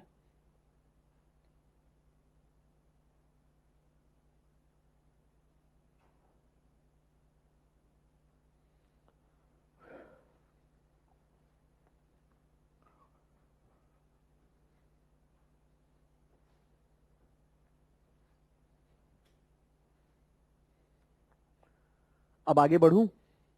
अगर आप सब लोगों की आज्ञा हो तो अब टॉपिक की तरफ बढ़ें। आज का जो टॉपिक है उसको डिस्कस करें। सिलेबस भी चर्चा कर लिया और जो रेफरेंसेस रिसोर्सेज थे उसको भी देख लिया। तो अब जो आज का टॉपिक है उस तरफ बढ़ें या अभी भी कोई सवाल है? बड़ा सिलेबस है, अभी तो कुछ टॉपिक्स बताए नहीं है। सोचे कि ज्यादा हो जाएगा तो इतना ही रहने देते। ठीक है, हर किसी का सब टॉपिक है बहुत सारा, तो उसको उस डिटेल में नहीं गए हैं, थोड़ा थोड़ा करके आगे बताएंगे, नहीं तो बहुत समय लगता है उसमें। एक ओवरव्यू है ये। चलिए शुरू करते हैं। अब टाइम नहीं लगाते हैं, ऐसे भी इन सब चीजों की चर्चा करता ही, लेकिन आप लोगों ने कहा तो ये आयाम है। देखिए, अब एक एक दो बातें जब यहां तक किए ही हैं तो आगे तक थोड़ा सा और बता ही देते हैं। गंभीरता से इस बात को लीजिएगा। ये जो संसाधन है, उद्योग है, इंफ्रास्ट्रक्चर है, आपको नहीं लगता कि डायनामिक टॉपिक है? लगातार इसमें परिवर्तन होता होगा। संसाधन को लेकर नियम कानून बदलते होंगे, पॉलिसीज आते होंगे, स्कीम्स आते होंगे। उद्योग को लेकर भी यही होता होगा। Infrastructure, road, railways, Airways, waterways, इसको लेकर तो हमेशा हर साल कुछ ना कुछ अपडेट होता ही रहता है। तो यहाँ पर अपडेट करने की जरूरत पड़ेगी ही पड़ेगी। यहाँ जरा इस सिलेबस को देख के देखिए कि पर्वत, ज्वालामुखी, भूकंप, ज्वालामुखी और भूकंप हर साल का फेनोमेना है। देश के, दुनिया के कहीं ना कहीं किसी न किसी हिस्से में भूकंप और ज्वालामुखी गतिविधियां देखी ही जाती हैं। तो यहाँ पर अपडेट करना पड़ेगा। वायुमंडल के बारे में पढ़ रहे हैं, संरचना पढ़ रहे हैं, है ना, वायुमंडल की संरचना पढ़ रहे हैं। और वायुमंडल डायनामिक पार्ट है, पॉल्यूशन के पॉइंट ऑफ व्यू से, जलवायु परिवर्तन के पॉइंट ऑफ व्यू से। तो यहाँ पर ऊष्मा बजट को लेके, संरचना को लेके समय समय पे चेंजेस करने पड़ेंगे, समय समय पे अपडेट करना पड़ेगा। मॉनसून को लेके समय समय पे अपडेट करना पड़ेगा। नए नए कॉन्सेप्ट्स आ रहे हैं। डायनामिक मॉडल आया है हाल ही में, उसमें रिसेंट डेवलपमेंट्स हुए हैं। किसी बार मॉनसून बेहतर होता है, किसी साल सूखा पड़ जाता है, किसी साल बाढ़ जैसी स्थिति हो जाती है, तो इसको अपडेट करना पड़ेगा। चक्रवात देखिए, 2-3 चक्रवात ऑलरेडी हिट कर चुका है अभी, है ना, इंडिया को। तो उस संदर्भ में कुछ कुछ जो चक्रवात आ रहे हैं उसके संदर्भ में यूपीएससी क्वेश्चन पूछेगा, तो अपडेट करने की जरूरत पड़ेगी। इसके अलावा कोहरा और फॉग, ये कॉन्सेप्ट तो स्टैटिक क्वेश्चन है, लेकिन अर्बन एरियाज में एक बड़ा चुनौती, बड़ा प्रॉब्लम क्यों हो जाता है, तो उसके संदर्भ में आपको करना पड़ेगा। और अगर आप लोग दिल्ली को न्यूज फॉलो कर रहे होंगे, सुप्रीम कोर्ट के जजमेंट्स को देख रहे होंगे, तो सुप्रीम कोर्ट लगातार कह रहा है कि अगर फॉग होता है, कोहरा होता है, प्रदूषण होता है, तो उसको साधने की जो रणनीति है, ग्रेडेड रिस्पॉन्स एक्शन प्लान, है ना, दिल्ली की गवर्नमेंट कुछ काम कर रही है, सेंट्रल गवर्नमेंट ने कमीशन बना दिया है। जो भी नए डेवलपमेंट हो रहे हैं उसको तो ऐड करना पड़ेगा ना। सोच के देखिए, अभी तो चर्चा किए ही नहीं है, मतलब आपको बता रहे हैं कि इसमें से बहुत सारे ऐसे टॉपिक्स हैं जो डायनामिक नेचर के हैं, जिनको समय समय पे अपग्रेड करने की जरूरत पड़ेगी। और मेरा पर्पज यहाँ पर यह है कि मैं आपको अप्रोच बताऊं, आपके साथ विस्तार से उस कॉन्सेप्ट को देखें कि कैसे एक टॉपिक को प्रिपेयर किया जाता है, कैसे आप टॉपिक को प्रिपेयर करें होलिस्टिक तरीके से। और टारगेट क्या है? यूपीएससी का एग्जामिनेशन। कि यूपीएससी अगर इस टॉपिक से, जैसे सवाल अगर मान लीजिए कि भूकंप से पूछेगा, तो हम भूगोल के हर उस बारीक चीजों को समझें कि कहां से सवाल बन सकता है, उसके सब टॉपिक को आइडेंटिफाई करें और फिर उसके सारे टॉपिक्स को तैयार कर लें, ताकि भविष्य में अगर भूकंप से सवाल आ जाए तो मजा आए कि यार ऐसा कुछ तो छोड़े ही नहीं है। बहुआयामी तरीके से भूकंप को तैयार करना किए हुए हैं। पूछे यूपीएससी जो पूछना है, हम तो अपनी रणनीति के साथ आए हैं, समग्रता के साथ तैयार किए हैं। तो यहाँ पर हर टॉपिक पे मेरा जो अप्रोच होगा, जो आपको हर टॉपिक पे जो अपलोड होगा, जो पीपीटी पीडीएफ आपको मिलेगा, हर टॉपिक के पहला जो पन्ना होगा, जो फर्स्ट पेज होगा, वो ओवरव्यू होगा। जैसे आपका ये सिलेबस का ओवरव्यू है, वैसे ही हर टॉपिक के शुरुआती पन्ने में उस टॉपिक का ओवरव्यू होगा कि भूकंप के कौन कौन से आयाम को आप पे, मतलब आपको पकड़ बनानी है, ताकि पहला पन्ना देखते ही, जब भी आप रिवीजन करेंगे अगली बार, तो पहला पन्ना देखते ही आपको समझ में आया कि भूकंप के इन इन इश्यूज पे अभी भी मुझे दिक्कत आ रही है। उसको बार बार रिवीजन करिए और समय के साथ उस पर अपने पकड़ बनाते चले जाइए। इस अप्रोच के साथ हर टॉपिक का एक सब टॉपिक या हर टॉपिक के अंदर उसके सब टॉपिक्स को पहले पन्ने पे बनाए हुए हैं। जैसे कि यहाँ जो स्क्रीन है, जब मैं पृथ्वी की बात कर रहा हूं तो पृथ्वी पे क्या पढ़ना है, तो पृथ्वी पे हमको इन सारे आयामों को तैयार करना है। यानी कि जब भी नेक्स्ट टाइम आप रिवीजन करेंगे तो इसको देखते ही आप समझ जाएं कि इनमें से कौन कौन सा ऐसा विषय है, कौन कौन से ऐसे सब टॉपिक्स हैं जो आज भी मुझे उस पर थोड़ा सा अनकंफर्टेबल लगता है, उसमें मुझे पकड़ बनानी है। तो इमिडिएटली उस टॉपिक पे चले जाइए और उसको फिर जाके तैयार कर लीजिए। इस तरह से आपको हर टॉपिक को डिकोड करना पड़ेगा और यही तरीका होता है, यही रणनीति होती है कि हर टॉपिक को पहले समझें कि क्या इसके सब टॉपिक्स हो सकते हैं। चलिए बस इतनी ही बातें, और बाकी अब शुरू करते रहेंगे तो उस पर चर्चा करता रहूंगा, है ना, बीच बीच पे।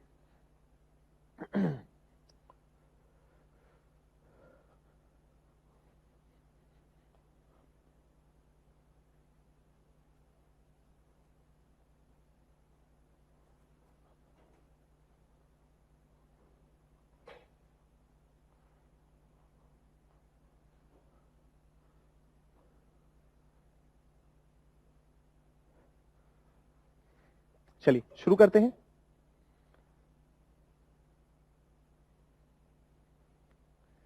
विजन नोट्स को कैसे यूज करें, 2-3 बार आप लोगों का आ चुका है। जो विजन का नोट्स आपके हाथ में है वो भी मैंने ही बनाया है, और ये जो है वो भी मैंने ही बनाया है। तो दोनों ही सेम है ना, दोनों ही सेम मटेरियल है। बस अंतर क्या है कि जब वो मटेरियल बना था ना तो 2017 का साल था। अब हर साल उसको अपडेट करने की जगह मैं इसको अपडेट करता रहता हूं। इसमें जो जो बदलाव होता रहता है, जो भी मुझे लगता है कि अभी हाल ही में डेवलपमेंट्स हुए हैं, तो मैं उसको वहां पर अपडेट करता रहता हूं लगातार। और फिर आपको क्लास में रेडीमेड एक ही बार में देता जाता हूं। जैसे मान लीजिए सपोज अगर मैं आज सारे टॉपिक को अपडेट कर दूं, और मान लीजिए कि क्लास का जो फैलाव है वो 2-3 महीने में है, और अगले मान लीजिए कि कोई टॉपिक में 2-2.5 महीने के बाद पढ़ा रहा हूं, लेकिन मैं पढ़ाऊंगा पीछे वाला ही। तो मैं करता क्या हूं कि जब भी कोई टॉपिक होता है क्लास आने से पहले, उसमें जो भी मुझे लगता है कि हाल ही में कुछ डेवलपमेंट्स हुए हैं, तो मैं उसको उसमें आपके साथ इंटीग्रेट कर देता हूं, जोड़ देता हूं, ताकि करंट के साथ आप जुड़े रहें। और जिस डेट से पढ़ाया हूं बस आपको उसके बाद ही मेहनत करना हो, उसके पहले आपको कोई मेहनत ना करना पड़े। उसको लेके मतलब आप समग्रता के साथ इस बात को रखें कि कंप्लीट है, होलिस्टिक है।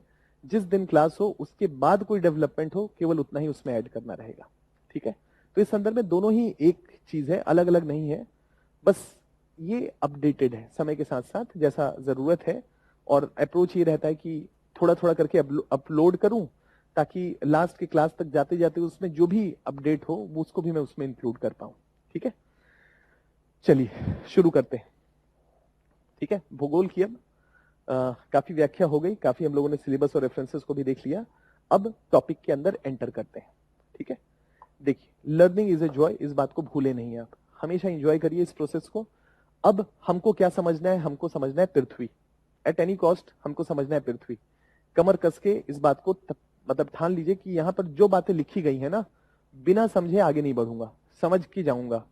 या क्लास में समझूंगा, नहीं समझ में आएगा तो एक बार और पढ़ूंगा, और नहीं समझ में आएगा तो अगली क्लास शुरू होने से पहले सवाल पूछ लूंगा। खूब सवाल पूछिए, मैं चाहता हूं सवाल पूछे, लेकिन टॉपिक के इर्द गिर्द रखिए, है ना, ताकि क्लास डिसग्रेस भी ना हो और फोकस्ड होकर हम टाइम बाउंड मैनर में अपनी चीजों को कंप्लीट करते रहे। और एक जो और आपकी तरफ से चाहूंगा वो है अटेंशन। ठीक है, अटेंशन कि अगर समझ में आ गया तो ये नहीं कि थोड़ा अटेंशन और रहता तो समझ में आ जाता है। कोशिश करिए कि एक बार में 60%, 70%, 80% कॉन्सेप्ट को पकड़ ले, ताकि थोड़ा सा भी अगर बैठ के एक बार स्वाध्याय किए तो इमिडिएटली बातें क्लिक कर गए कि हाँ हाँ सर ने ये बताया था, और पढ़ते ही वो चीज बिल्कुल आपके आंखों के सामने क्लियर हो जाए वो पिक्चर। ठीक है, तो अटेंशन रखिएगा, थोड़ा सा फोकस्ड रहिएगा, और पूरे प्रोसेस को एंजॉय करिए, है ना। Learning is a fun. पृथ्वी पे हमको बहुत सारे पक्षों के बारे में पढ़ना है। पृथ्वी को समझने के लिए पहले ये समझते हैं कि हमारी पृथ्वी क्या गोलाकार है। ग्लोब के लिए कह दीजिएगा, क्या हमारी पृथ्वी गोलाकार है? क्या हमारी पृथ्वी गोल नजर आती है? क्या हमारी पृथ्वी एक गोल वस्तु नजर आती है? अगर है तो कैसे प्रूफ करेंगे कि पृथ्वी गोलाकार है? क्या क्या तरीके हो सकते हैं प्रूफ करने का? हमको तो दिखता नहीं है पृथ्वी, हम तो पृथ्वी के केवल एक हिस्से को देखते हैं। कैसे प्रूफ करेंगे? क्या तर्क होगा, क्या लॉजिक होगा, क्या रैशनैलिटी होगा जिसके ऊपर ये प्रूफ किया जा सकता है कि पृथ्वी हमारी गोल है। तो इसका मतलब है कि जो पहला चीज है पृथ्वी के संदर्भ में कि पृथ्वी गोलाकार है। अगर पृथ्वी गोलाकार है तो साक्ष्य क्या है, एविडेंसेस क्या है पृथ्वी के गोलाकार होने के, है ना। तो इस संदर्भ में एक कॉन्सेप्ट समझते हैं जिसका नाम है अपकेंद्रीय बल, है ना। ये अपकेंद्रीय बल या अभिकेंद्रीय बल, लेकिन इसको चर्चा करने से पहले, है ना, अब आपके सामने बात रख देते हैं और उस शब्दावली को आप पकड़े रहेंगे। पृथ्वी कंप्लीट एक गोलाकार वस्तु नहीं है। पृथ्वी कंप्लीट गोलाकार वस्तु नहीं है, पहली बात। इस बात को बेस के रूप में स्वीकार कर लीजिए, इस पे कोई सवाल नहीं खड़ा करेंगे कि नहीं नहीं सर मैं एग्री नहीं करता हूं, ये नहीं। आप इस बात को पहले माने कि पृथ्वी कंप्लीट गोलाकार वस्तु नहीं है। क्यों नहीं है उसका तर्क मैं भी थोड़ी देर में आपको देता हूं। लेकिन अगर हम कहते हैं कि हमारी पृथ्वी कंप्लीट गोलाकार वस्तु नहीं है तो दिखने में तो गोल ही लगती है, तो हम इसको क्या कहें फिर? दिखने में तो हमको गोल ही लग रही है, तो हम इसको क्या बोले? तो हम इसके लिए एक शब्द का इस्तेमाल करेंगे, वो है लधवक्ष गोलाभ या oblate oblate spheroid. Oblate spheroid, oblate spheroid. हमारी पृथ्वी एक गोलाकार वस्तु है लेकिन पूर्णतः गोल नहीं है, और पूर्णतः गोल नहीं है तो कैसी है? तो लवक्ष गोलार्ध की तरह है। अब ये जो लधवक्ष गोलार्ध है ये होता क्या है? ये लधवक्ष गोलार्ध एक ऐसा वस्तु होता है जो कहीं पर चपटा हो और कहीं पर निकला हुआ हो, या कहीं पर उसका विस्तार थोड़ा ज्यादा हो और कहीं पर उसका विस्तार कम, थोड़ा सा कम हो। ऐसी वस्तु को हम लधवक्ष गोलार्ध कहते हैं, है ना। ऐसी वस्तु को हम क्या कहेंगे? लधवक्ष गोलार्ध, ठीक है। ऑब्लेट स्फीरॉइड, अभी आपको बताते हैं, बस एटलस आ ही गया, ग्लोब आ गया है।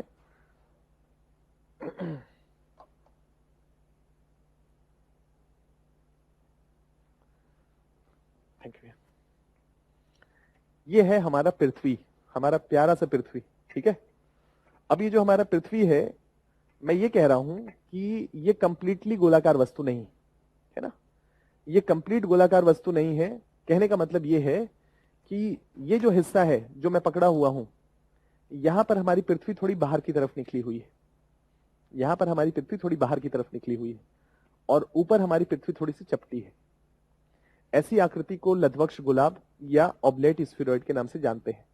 अब आपके मन में सवाल आएगा कि ऐसा क्यों, तो उसका आंसर पहले कर लेते हैं कि ऐसा क्यों। और उसके लिए पहले आप लोग कमेंट करिएगा, है ना। आप लोग मुझे बताइएगा कि क्या मैं ठीक हूं। अगर मैं ये पृथ्वी बनाया,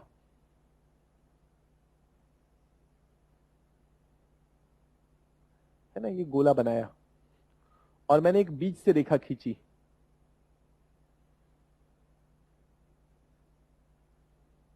ऐसे, ठीक है। अभी जो इस रेखा की लंबाई है, मैंने इस वाले रेखा को लिखा 1, इसको नंबर दिया 1, इस वाले रेखा को नंबर दिया 3, है ना। अब बस मुझे ये बताइए, ध्यान से मुझे ये बताइए कि जो रेखा मैंने खींची है, 1 नंबर की रेखा और 3 नंबर की रेखा, इन दोनों रेखाओं में कौन सी रेखा आपको लंबी नजर आ रही है? फटाफट बताइएगा, है ना। ये जो रेखा मैंने खींची है आपके सामने, इन रेखाओं में कौन सी रेखा आपको ज्यादा लंबी नजर आ रही है?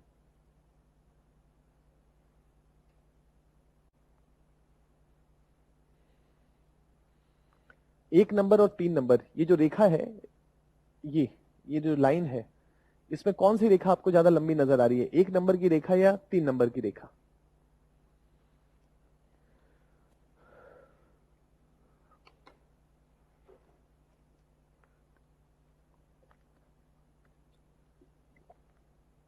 सबको तो एक ही नजर आ रही है ना, किसी को 3 तो सबसे लंबा नजर नहीं आ रहा है ना, ठीक है।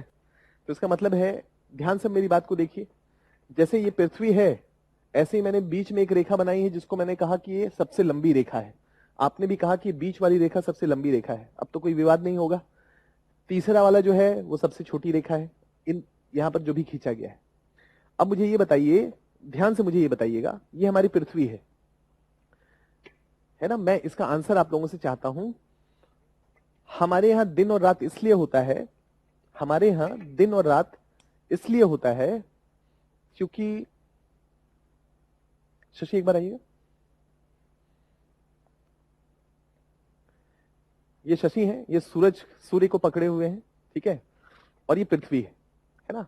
अब मान लीजिए कि सूरज की रोशनी यहां पड़ रही है, सूर्य की रोशनी यहां पड़ रही है और हमारी पृथ्वी घूम रही है। इसका मतलब क्या हो गया कि जो हिस्सा सूर्य के सामने आएगा, ये सूरज है, जो हिस्सा सूर्य के सामने आएगा वहां सूर्योदय हो जाएगा और जो पीछे होगा वो सूर्यास्त होगा। बस मुझे ये बताइए कि ये जो सूर्योदय से सूर्यास्त होने की जो प्रक्रिया है उसमें कितना घंटा लगता है, यानी कि पृथ्वी पे दिन और रात का जो घंटा होता है वो आवर होता है, वो कितने घंटे का होता है? Thank you Shashi. कितने घंटे का होता है?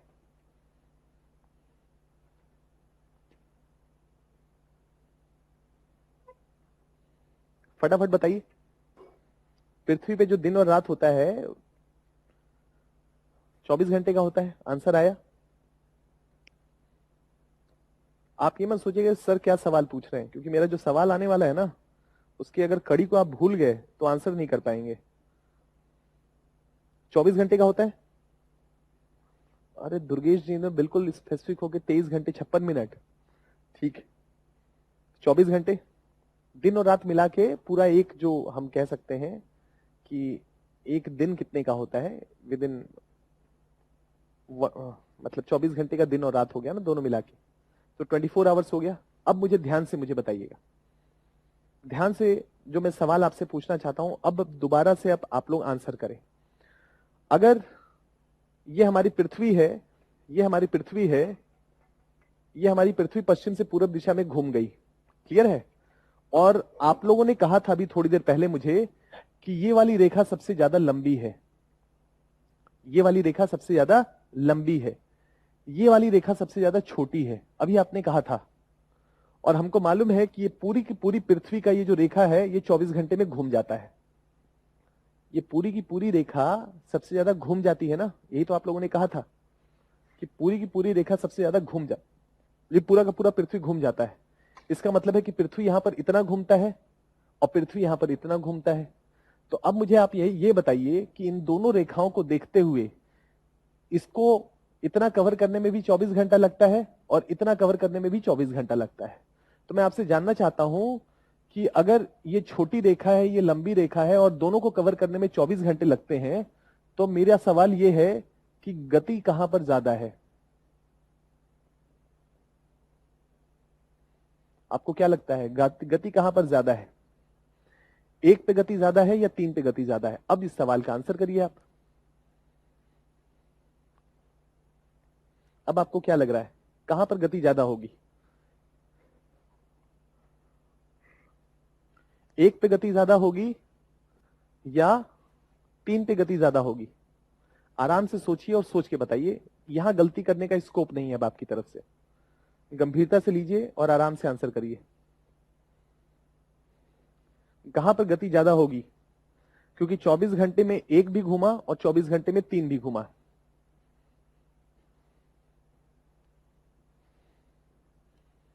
कुछ लोग तीन आंसर कर रहे हैं और कुछ लोग एक आंसर कर रहे हैं, इसीलिए मैंने आराम आराम से सिंपल सिंपल सवाल पूछा। उसके बाद भी तीन आंसर कर रहे हैं।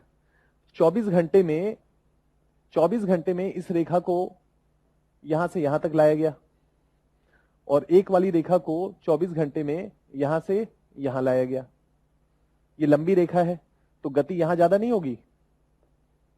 एक पे जो 24 घंटे में इतना ट्रेवल कर लिया वो ज्यादा गति से घूमेगा, तभी तो इतना ट्रेवल किया। यहां इतना, इसका मतलब गति कम है। 24 घंटे में कम डिस्टेंस ट्रेवल हुआ तो गति कम हो गई ना। यहां पर 24 घंटे में ज्यादा डिस्टेंस ट्रेवल हुआ तो गति ज्यादा हो गई। तो इसका मतलब है कि मैंने क्या पूछा था, गति कहां पर ज्यादा होगी? तो गति एक पे ज्यादा होगी क्योंकि ज्यादा डिस्टेंस ट्रेवल कवर किया गया है, ज्यादा दूरी ट्रेवल हुई है और यहां पर दूरी कम ट्रेवल हुई है। क्या मेरा तर्क समझ में आया? यस या नो? सिंपल सा है ना। यहां पर इतना डिस्टेंस हो गया, ये तीन है, ये एक है। तीन का मतलब इतना, तीन और एक का मतलब इतना, तीन का मतलब इतना, और दोनों ने कितने घंटे में ट्रेवल किया है? 24 घंटे में। तो गति कहां ज्यादा होगी? जो ज्यादा डिस्टेंस ट्रेवल करेगा। सिंपल है ना। एक 20 किलोमीटर प्रति घंटे की रफ्तार से घूम रहा है और एक 40 किलोमीटर प्रति घंटे की रफ्तार से आगे बढ़ गया, तभी तो डिस्टेंस ज्यादा हुआ। ठीक है, क्लियर हुआ यहां तक का पॉइंट?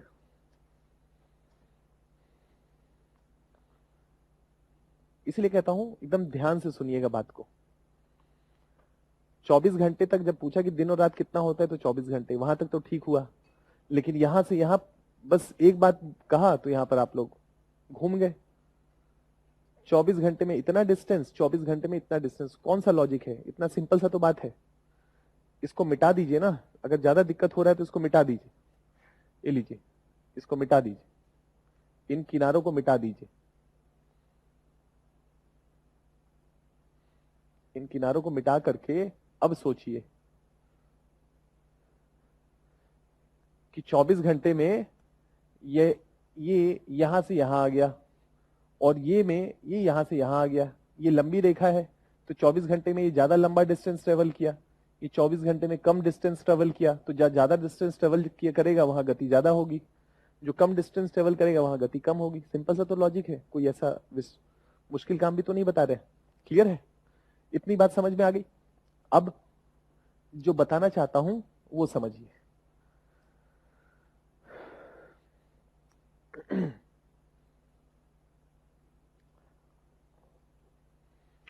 अब दोबारा से इस बात को देखिए, है ना।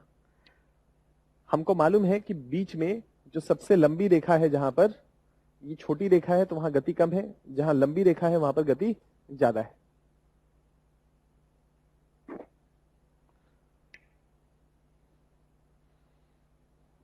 जहां पर गति ज्यादा है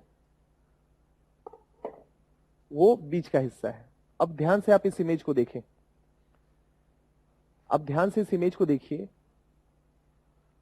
ध्यान से, जो एक इमेज है कि एक फादर है या एक मदर है, फादर ही होंगे, मदर तो बच्चे को छोड़ती नहीं, ये आदमी का ही काम होगा, है ना।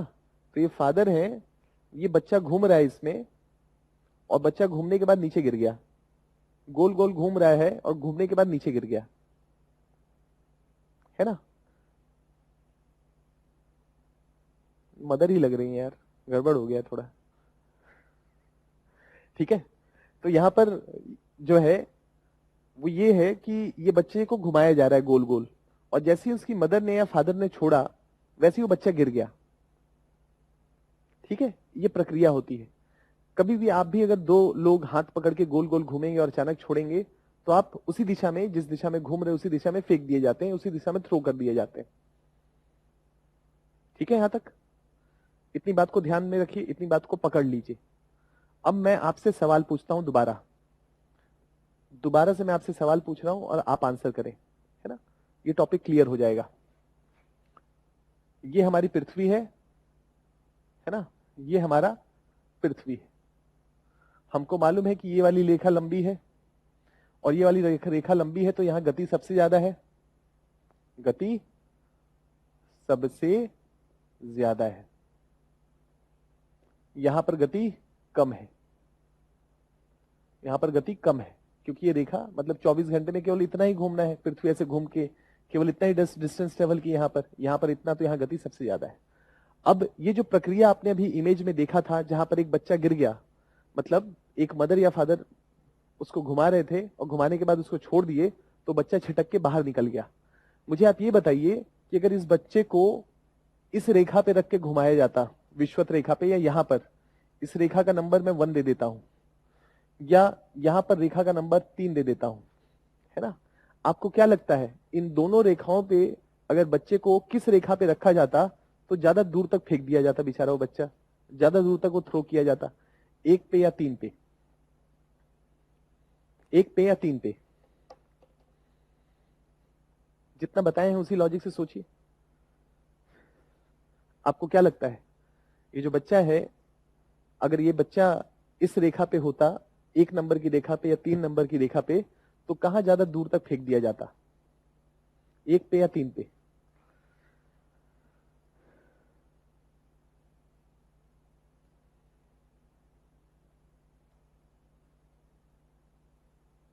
एक पे या 3 पे? मैं पढ़ रहा हूं आप लोगों का कमेंट, है ना, नाम नहीं ले रहा हूं, मैं पढ़ रहा हूं आप लोगों का कमेंट। ठीक है, 1 पे। अब इस पृथ्वी को दोबारा देखते हैं, है ना। अब जो बच्चा है उसको समझिए कि पृथ्वी पे जो वस्तु है वो यहां पर है। और जब आप पृथ्वी को यहां पर घुमाएंगे तो यहां पर जो भी वस्तु पृथ्वी की होगी वो बच्चे की तरह इस पृथ्वी से निकल के दूर जाना चाहती होगी। यहां पर विषुवत रेखा के पास इस एक नंबर पे जो भी पृथ्वी वस्तुएं होंगी वो इससे छिटक के निकल के दूर जाना चाहती होंगी, क्योंकि यहाँ गति ज्यादा है, और गति ज्यादा है तो ये यहाँ पर निकला हुआ होगा। इसका मतलब है कि हमारी पृथ्वी बीच वाले हिस्से में थोड़ी ज्यादा निकली हुई है। क्यों निकली हुई है? क्योंकि यहाँ पर अपेक्षाकृत गति ज्यादा है, और गति ज्यादा होने के कारण ये हमारी पृथ्वी कंप्लीट गोलाकार न होके बीच वाले हिस्से में अपेक्षाकृत थोड़ी सी बल्ज है, या बीच वाले हिस्से में थोड़ा सा ये बाहर की तरफ निकल गया है। इसी को हमने कहा लधवक्ष गोलार्ध, ऑब्लेट स्फीरॉइड। क्यों निकला है? क्योंकि हमारी पृथ्वी लगातार पश्चिम से पूर्व दिशा की तरफ घूम रहा है, और इस घूमने के कारण हर वस्तु छिटक के बाहर की तरफ निकलना चाहता है, और निकलना चाहता है तो ये प्रक्रिया सबसे ज्यादा प्रभावी कहां पर होगी? तो विषुवत रेखा पे। क्यों होगी? क्योंकि यहाँ की रेखा सबसे ज्यादा लंबी रेखा है, और चूंकि लंबी रेखा है तो यहाँ गति ज्यादा है, तो कोई भी चीज ज्यादा छिटकेगी तो जो बल्ज होगा पृथ्वी का वो इसके बीच में अपेक्षाकृत ज्यादा निकला हुआ होगा। इसीलिए हमारे इस बीच वाले हिस्से में हमारी पृथ्वी बाहर की तरफ निकली हुई, और ऊपर अपेक्षाकृत हमको चपटी नजर आती है इसकी तुलना में, क्योंकि उतनी निकल नहीं पाई है। इसलिए हमारी पृथ्वी ऑब्लेट स्फीरॉइड है। क्या यहां तक का पॉइंट क्लियर हुआ? यस या नो? आप समझ में आया क्यों मैं इस बच्चे को गिरा रहा था, घुमा रहा था? क्या यहां तक का पॉइंट क्लियर हुआ? फटाफट कमेंट करिए ताकि आगे बढ़ूं।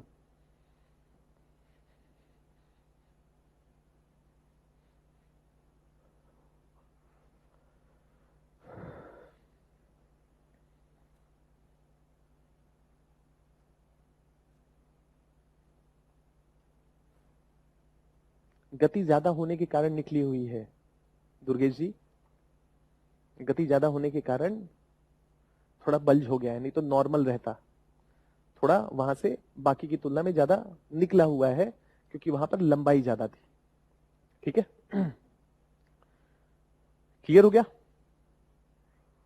ठीक है, 1 और 3 है ना। अब इस बात को लेके आप क्लियर रहेंगे क्यों हमारी पृथ्वी बीच वाले हिस्से से बाहर बल्ज की तरफ निकली हुई है? क्योंकि यहां पर अपेक्षाकृत पृथ्वी की गति बाकी अन्य जगहों की तुलना में ज्यादा है। ठीक है, इसी को हम ऑब्लेट स्फीरॉइड कहते हैं।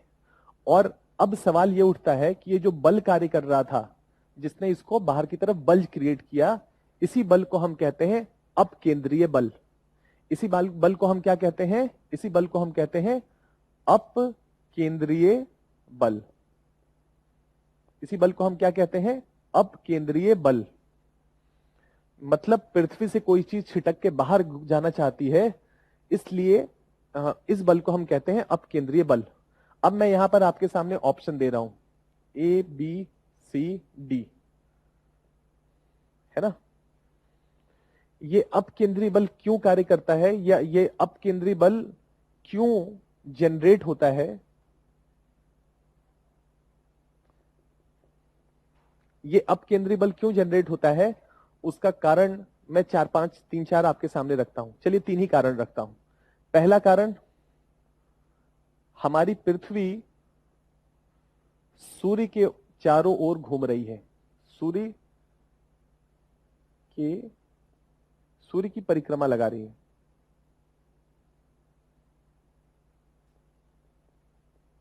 एक दूसरा, ये अपकेंद्रीय बल इसलिए जनरेट होता है क्योंकि पृथ्वी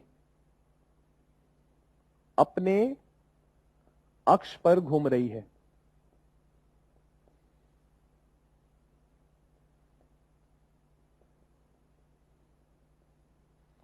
अपकेंद्रीय बल इसलिए जनरेट होता है क्योंकि पृथ्वी स्थिर है, जहां पर है वैसी ही है, कोई उसके परिवर्तन नहीं हो रहा है। आपको क्या लग रहा है, ए बी या सी, इन तीनों में से क्या आंसर होना चाहिए अपकेंद्रीय बल का? अपकेंद्रीय बल जिसके कारण हमारा पृथ्वी यहां पर निकला हुआ है। निकला मतलब कोई भी चीज छिटक के बाहर जाना चाहता है। इसके पीछे का तर्क क्या है? पृथ्वी सूर्य के चारों तरफ घूम रहा है, या पृथ्वी अपने ही अक्ष पे घूम रहा है, या पृथ्वी स्थिर है?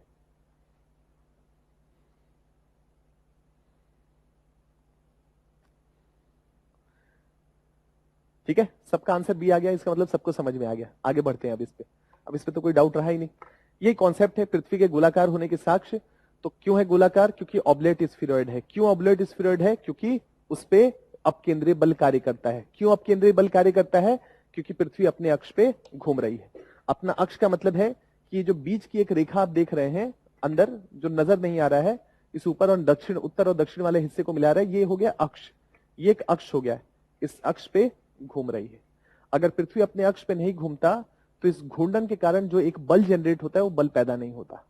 यानी कि पृथ्वी अगर स्थिर रहता तो शायद हमारी पृथ्वी ऐसे यहां पर निकली हुई नहीं होती। इसके निकले होने का कारण क्या है? पृथ्वी का अपने अक्ष पे घूमना, और अक्ष पे घूमने के कारण एक बाहर निकलने वाला बल जनरेट होता है उससे, जिसको हम कहते हैं अपकेंद्रीय बल, जिसके कारण ऐसा ऑब्लेट स्फीरॉइड का शेप हमारे सामने हो गया। क्लियर है? चलिए अब आगे की तरफ बढ़ते हैं। हमारी पृथ्वी गोल है, या हमारी पृथ्वी के गोल होने के साक्ष्य क्या है?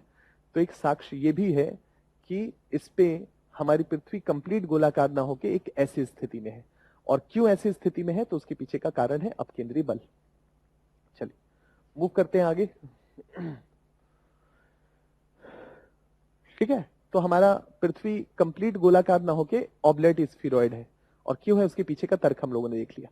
अब यहां पर गोलाकार होने के साक्ष्य, तो जब भी हम टेलीस्कोप लगा के देखते हैं अपने ब्रह्मांड में, और खास करके अपने सोलर सिस्टम में, है ना, तो अपने सोलर सिस्टम में जब हम मरकरी, वेनस, अर्थ, मार्स, जुपिटर, सैटर्न, यूरेनस से लेके प्लूटो तक चले जाते हैं, है ना, हम यहां तक चले जाते हैं, तो हमको जो भी ग्रह नजर आते हैं सब गोल हैं। तो जब सारे ग्रह गोल हैं तो पृथ्वी ऐसे अकेले कैसे हो जाएगा अलग? तो कहने का मतलब ये है कि एक साक्षी ये है कि जो भी हमारा सौर मंडल है, सोलर सिस्टम है, उसमें जब हम अन्य ग्रहों को देखते हैं तो वो भी हमको गोल ही नजर आते हैं। तो पृथ्वी भी हमको उस संदर्भ में गोल ही नजर आती है। तो एक साक्ष्य तो ये हो गया, जो भी मॉडर्न टेलीस्कोप है उसके माध्यम से जब हम देखते हैं तो हमको ऐसा नजर आता है। ठीक है, चलिए अगला एक और साक्ष्य देख लेते हैं।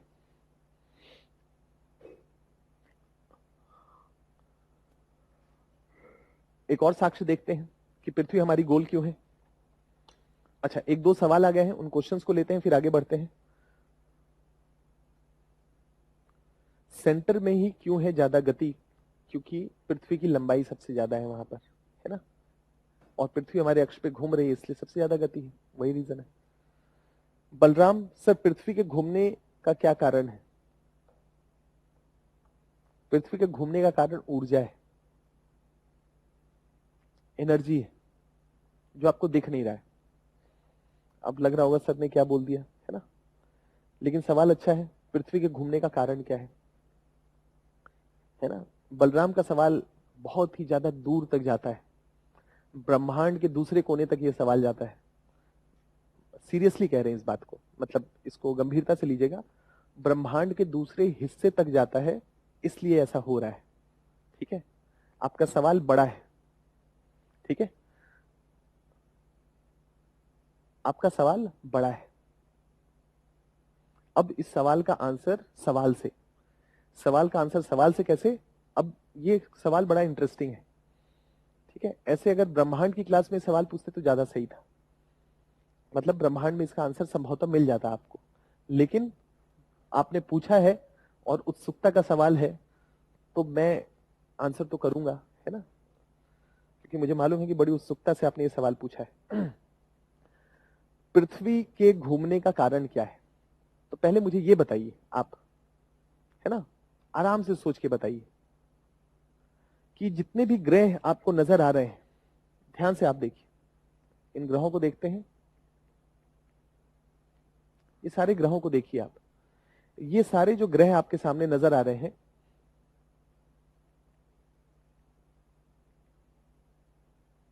ये जो सारे ग्रह आपको नजर आ रहे हैं, है ना, मरकरी से लेकर नेपच्यून तक, और आगे डॉफ प्लैनेट के रूप में प्लेटो भी, ये सारे आपको जो ग्रह नजर आ रहे हैं, आप ध्यान से देखिए, ये सारे के सारे जो ग्रह आपको नजर आ रहे हैं, ये सूर्य के गुरुत्वाकर्षण बल में फंसे हैं या नहीं? सूर्य के गुरुत्वाकर्षण बल के कारण ही उससे जुड़े हुए हैं या नहीं? यस या नो? अगर पृथ्वी चाहे कि सूर्य के गुरुत्वाकर्षण बल से निकल के किसी और सूरज के करीब चला जाए तो जा सकता है? क्या लगता है आपको? कि हमारी जो पृथ्वी है वो सूर्य के ज्यादा करीब है, उसके गुरुत्वाकर्षण बल से प्रभावित होकर उसके चारों तरफ हम घूम रहे हैं। मैं आपसे बस ये जानना चाहता हूं, आपसे बस ये जानना चाहता हूं कि आपको लगता है कि हमारी पृथ्वी सूर्य से मुक्त होकर के किसी और सूर्य के चारों तरफ घूम सकती है? क्या ऐसी स्थिति है या हो सकती है अभी? यस या नो?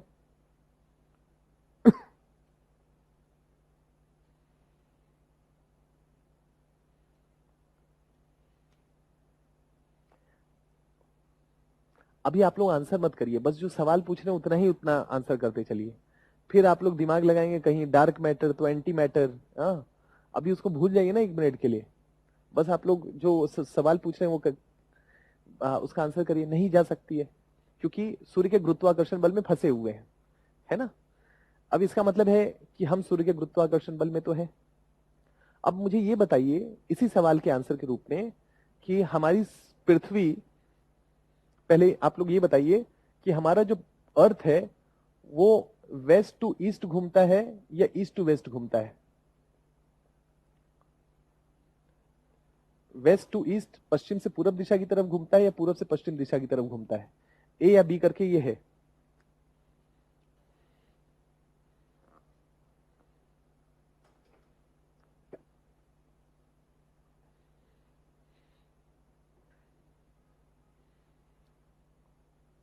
पश्चिम से पूरब दिशा की तरफ घूमते हैं, है ना, वेस्ट टू ईस्ट। तभी पूरब में सूर्योदय होता है ना। ये पश्चिम है, ये पूरब है, और पृथ्वी ऐसे घूमती है, तभी पूरब से पश्चिम की तरफ सूर्योदय होता है, ईस्ट टू वेस्ट, है ना। ठीक है, वेस्ट टू ईस्ट हम घूमते हैं। अब जब आप लोगों ने इतना आंसर कर ही दिया है तो मुझे ये बताइए अब आपको क्या लगता है, जैसे हम घूम रहे हैं, जैसे पृथ्वी बेचारा घूमे जा रहा है घूमे जा रहा है, क्या सूर्य नहीं घूमता होगा?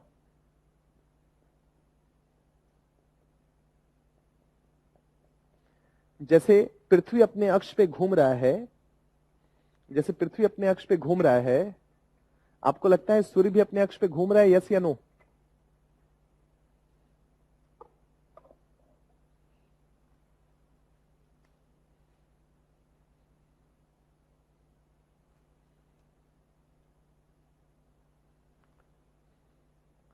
सन घूमता है, घूमता है। अब मुझे ये बताइए, फिर से आंसर करके मुझे बताइए, सूर्य घूमता है तो उसकी दिशा क्या है, पश्चिम से पूरब या पूरब से पश्चिम?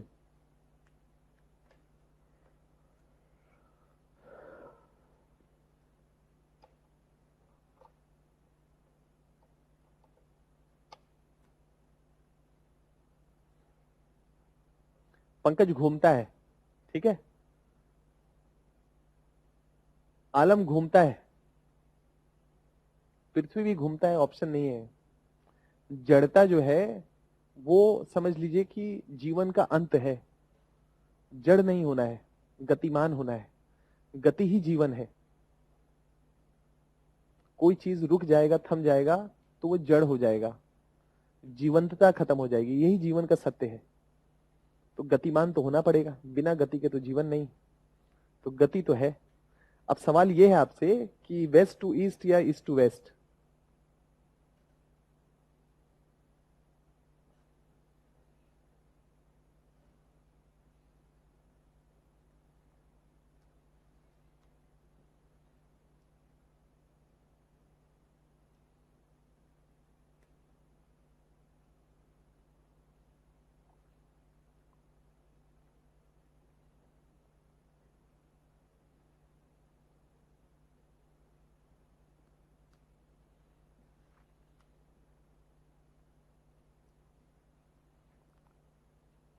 घूमता है, हमारा सूर्य भी घूमता है और ईस्ट टू वेस्ट घूमता है, और उसके साथ साथ पृथ्वी उसको बैलेंस करने के लिए घूमती है।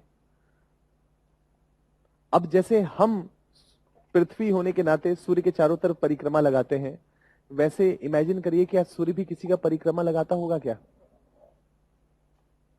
जैसे हम परिक्रमा करते हैं सूर्य की, वैसे क्या सूर्य की भी किसी का परिक्रमा करता होगा? ये सारे सवाल आप ब्रह्मांड के क्वेश्चंस में खोजिएगा, है ना। सारे सवाल का उत्तर आपको ब्रह्मांड की क्लास में मिलेगा, क्लियर है। और वहां पर इस बात के बारे में आपको एक संभवतः समझदारी बनेगी कि हमारी पृथ्वी पश्चिम से पूर्व दिशा की तरफ इसलिए घूम रही है क्योंकि हमारा जो सूर्य घूम रहा है उसके घूमने के कारण बाकी के जो ग्रह हैं वो भी उसके प्रभाव में आके वो घूम रहे हैं, और केवल अपने अक्ष पे ही नहीं घूम रहे हैं। जैसे हमारा सूर्य घूम रहा है वैसे वैसे सूर्य के साथ साथ, या सूर्य जैसे जैसे किसी एक पार्टिकुलर चीज का चक्कर लगा रहा है, वैसे हमारी पृथ्वी भी सूर्य के साथ साथ चक्कर लगा रही है। ठीक है, ये सारी चीजें आप लोग ब्रह्मांड के क्लास में डिस्कस करिएगा। अब अगला जो पक्ष है, जो मैंने एक एविडेंस आपको दिया कि पृथ्वी के गोलाकार होने के साक्ष्य क्या है, तो एक साक्ष्य हम लोगों ने देखा कि ब्रह्मांड ये सौरमंडल में हम जो भी ग्रह देख रहे हैं हमको सीधा ही नजर आ रहा है। एक और पक्ष, अगर इमेजिन करिए कि अभी आपने कहा कि, या आपने कहा कि एक जगह पे सूर्योदय होता है, एक जगह पे सूर्यास्त होता है ना। पृथ्वी पे सभी जगह पे एक साथ सूर्योदय और एक साथ सूर्यास्त तो नहीं होता है ना। अगर मान लीजिए कि अभी लंदन, अगर मान लीजिए हम दिल्ली में हैं, तो मान लीजिए कि अगर यहाँ अंधेरा हो गया तो हो सकता है कि लंदन मैक्सिको में हो सकता है कि अभी सुबह हो रहा हो। यानी कि पूरे पृथ्वी पे एक साथ सुबह और एक साथ शाम नहीं हो रहा है।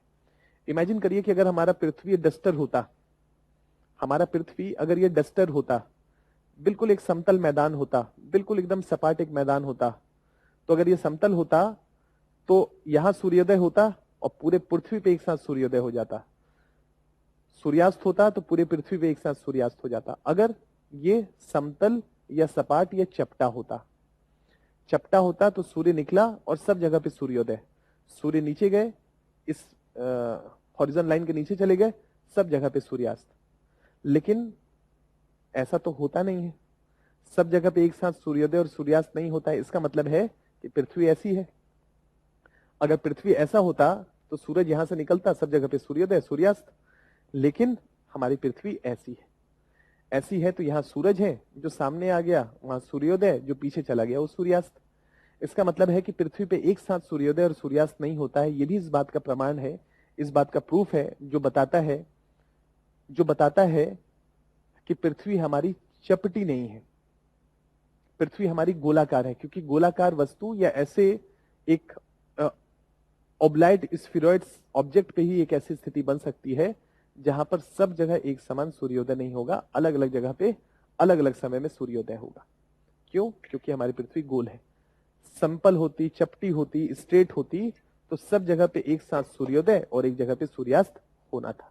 यह भी इस बात का एक तर्क हो गया, लॉजिक हो गया, जो बताता है कि हमारी पृथ्वी गोलाकार है या ऑब्लॉइट स्फीरॉइड नाम का एक ऑब्जेक्ट है या एक ऐसी वस्तु है। तीसरा, चंद्र ग्रहण, है ना, चांद पे ग्रहण, है ना। जब चांद पे पृथ्वी का परछाई पड़ता है तो हम उसको चंद्र ग्रहण कहते हैं।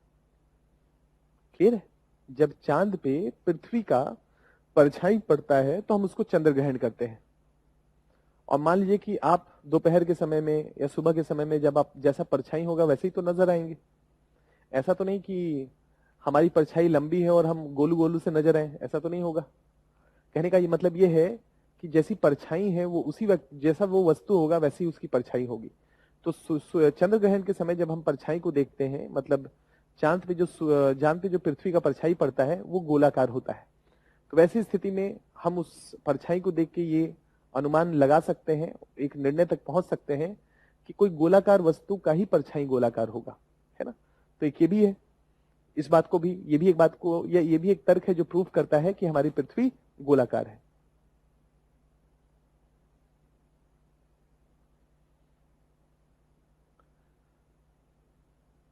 अब विवेक ऐसे सवाल पे क्यों जा रहे हैं, वेस्ट टू ईस्ट का फर्स्ट टाइम निर्धारण कैसे हुआ था? गैलीलियो थे, उन्होंने सबसे पहली बात कहा था कि हमारी पृथ्वी घूम रही है, और हमारी पृथ्वी के चारों तरफ ब्रह्मांड नहीं घूम रहा है, सूर्य के चारों तरफ पृथ्वी घूम रही है। बेचारे को लटका दिया गया था 16वीं शताब्दी समय में। जो क्रिश्चियन माइथोलॉजी है या क्रिश्चियनिटी का कॉन्सेप्ट है, उसमें earth is the centre of the universe, ब्रह्मांड में पृथ्वी केंद्र में है और सब चीजें उसके साथ चारों तरफ चक्कर लगा रही हैं। गैलीलियो नाम का एक व्यक्ति था, उसने कहा कि भैया ये गलत है, हमारे सौर मंडल में सूर्य केंद्र में है, पृथ्वी चक्कर लगा रही है। बेचारे इस सत्य का पता लगाने के चक्कर में उनका थैंक यू कर दिया गया था। क्लियर है? तो गैलीलियो नाम के वो व्यक्ति थे ना, उनके बारे में थोड़ा सा पढ़िएगा तो पता चलेगा, लेकिन जरूरत नहीं है उसका, विवेक। एक दो सवाल और है सर, क्या जब अर्थ बना था तब वो गोल था? नहीं, बिल्कुल नहीं था। ब्रह्मांड वाली क्लास में डिस्कस करिएगा कि जब पृथ्वी बना था तो कैसा था, है ना, ब्रह्मांड की क्लास में उसको डिस्कस करिएगा। ब्रह्मांड की क्लास जब होगी ना जनरल साइंस की, तो वहां विस्तार से चर्चा होगी। पृथ्वी एक सबसे पहले गैस था, गैस का एक गोला था, फिर गैस आपस में टकराते टकराते हैवी मटेरियल्स बने तो गर्म लावा बन गया, धधकता हुआ गर्म लावा का एक क्षेत्र था या गर्म लावा का गोला था। धीरे धीरे करके वो ठंडा होते होते होते होते हमारा पृथ्वी बना। ठीक है, शॉर्ट में इतनी बात दीपांकर, है ना, ये सब्जेक्ट मैटर नहीं है, नहीं तो डेफिनेटली उसके बारे में चर्चा करता। शुभम का एक सवाल है कि सर क्या अर्थ के ऑब्लर्ट स्फीरॉइड के होने में सन की ग्रेविटी का भी रोल होता है? थोड़ा बहुत तो हो ही सकता है, लेकिन मूल जो बात है वो ये है कि पृथ्वी, कोई भी चीज को जब आप घुमाएंगे, गोल गोल घुमाएंगे किसी भी चीज को, तो आप देखेंगे कि वो वस्तु गोल हो जाती है। किसी भी चीज को आप लगातार घुमाते जाइए, आप देखेंगे कि कुछ समय के बाद वो गोल हो जाता है। घुमा के देखिएगा कभी किसी चीज को, है ना, घुमाते घुमाते वो गोलाकार रूप ले लेता है। तो गोल होने के पीछे का मूल कारण ये है कि पृथ्वी घूम रही है बड़ी तेजी से घूम रही है, तो सारे मटेरियल वो गोल हो गए। बस होता क्या है, जो हैवी चीज होता है वो नीचे बैठ जाता है, जो हल्का होता है वो बाहर रह जाता है। बस घूमने का एक ये होता है कि भारी चीज अंदर की तरफ बैठती है और जो हल्की चीज होती है वो बाहर की तरफ हो जाती है, लेकिन कहीं ना कहीं उस घूमने के कारण इसे गोलाकार आकृति का निर्माण होता है।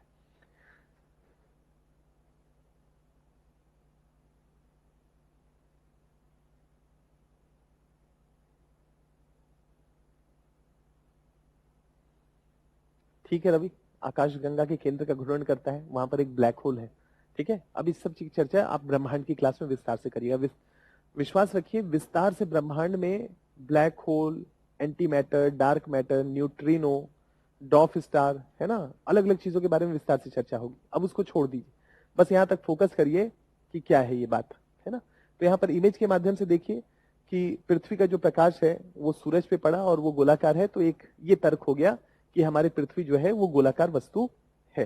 ठीक है, चलिए एक और बात देखते हैं, एक और पॉइंट को देखते हैं कि एक और क्या तर्क है हमारे पास जिससे हम प्रूव कर सके कि हमारी पृथ्वी गोलाकार है। एक पॉइंट और समझते हैं, इसको ऐसे देखिए,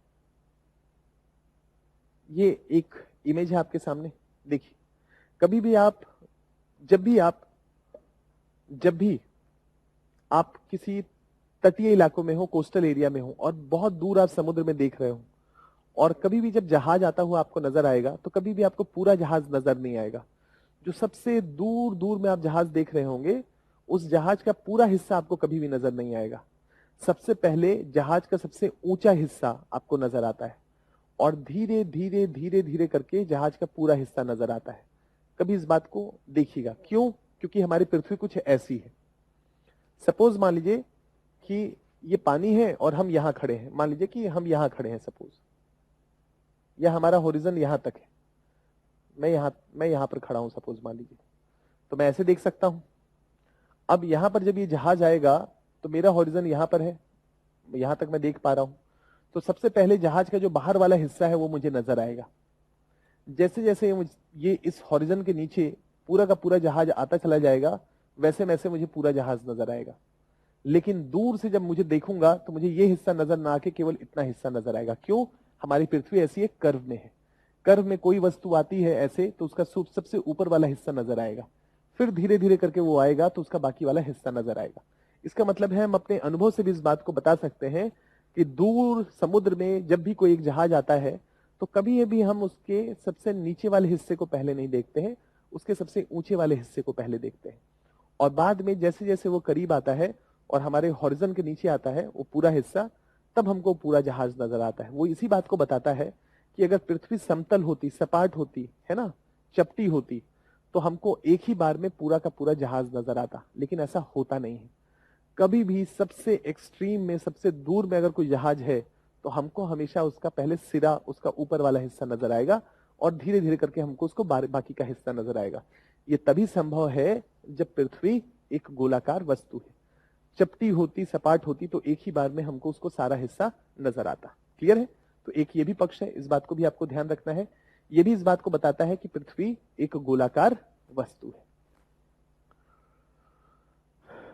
ठीक है, तो हम लोगों ने ऐसे तीन चार बातों को देखा, तीन चार चीजों को देखा जो इस बात को बताता है कि पृथ्वी एक गोलाकार वस्तु है, या पृथ्वी, ये जो साक्ष्य हैं वो इस बात की तरफ इशारा करते हैं कि पृथ्वी एक गोलाकार वस्तु है। एक पांचवा, एक प्रैक्टिकल बात है, वो ये है कि जब भी कोई इंजीनियर, सिविल इंजीनियर्स या जो भी अलग अलग इंजीनियर्स है, खास करके सिविल इंजीनियर्स, जब उनको कोई इंफ्रास्ट्रक्चर बनाना होता है, खास करके बिजली के खंभे, खास करके बिजली के खंभे, तो कभी भी बिजली के खंभे सभी समान ऊंचाई के नहीं बनाए जाते हैं। क्यों नहीं बनाए जाते हैं? क्योंकि सभी आप समान ऊंचाई के अगर बना देंगे तो पृथ्वी हमारी समतल ना होके ऐसे गोलाकार है। तो अगर ट्रांसमिशन लाइन की ऊंचाई को बराबर रखना है ना, तो कहीं पर खंभे ऊंचे चाहिए, कहीं पर खंभे की ऊंचाई हमको कम चाहिए, तभी जाके बिल्कुल एक सीधा लाइन बन सकता है। इसीलिए लॉन्ग डिस्टेंस जब भी खंभे गाड़े जाते हैं तो सारे खंभों की ऊंचाई बराबर न होके उसको ऊपर नीचे किया जाता है। क्यों? क्योंकि पृथ्वी हमारी ऐसे कर्व में है ना, कर्व में है, तो हमको मालूम है कि अलग अलग डिस्टेंस पे कितना ऊंचाई कम करना है, कितना ऊंचाई ज्यादा करना है। अगर हमारी पृथ्वी समतल होती, फ्लैट होती, तो सब जगह खंभों की ऊंचाई बराबर होती, लेकिन कहीं कहीं पर खंभों की ऊंचाई हमको ज्यादा चाहिए, कहीं कहीं पर खंभों की ऊंचाई कम चाहिए, on the basis of this, ताकि एक सीधा ट्रांसमिशन का लाइन विकसित हो सके। ये भी एक बात बताता है कि हमारी पृथ्वी क्षैतिज रूप से बिल्कुल समतल ना होके ऐसा है। तो जो भी इंजीनियर्स होंगे उनको ये बात मालूम होगा कि एक ऐसा प्रैक्टिकल अप्रोच का जरूरत हमको पड़ता है। ये भी इस बात को बताता है कि हमारी पृथ्वी गोलाकार वस्तु है। 1520 में एक व्यक्ति था, है ना, जो यूरोप से चला था और वो ये मान के चल रहा था कि हमारी पृथ्वी गोल है और मैं एक जगह से यात्रा करूंगा तो घूम के उसी जगह पे आ जाऊंगा। उस व्यक्ति का नाम था मैगलन। मैगलन ने अपनी यात्रा जो है वो स्पेन से शुरू की और शुरू करने के बाद साउथ अमेरिका होते हुए घूमते घूमते वो इंडिया तक आ गया था।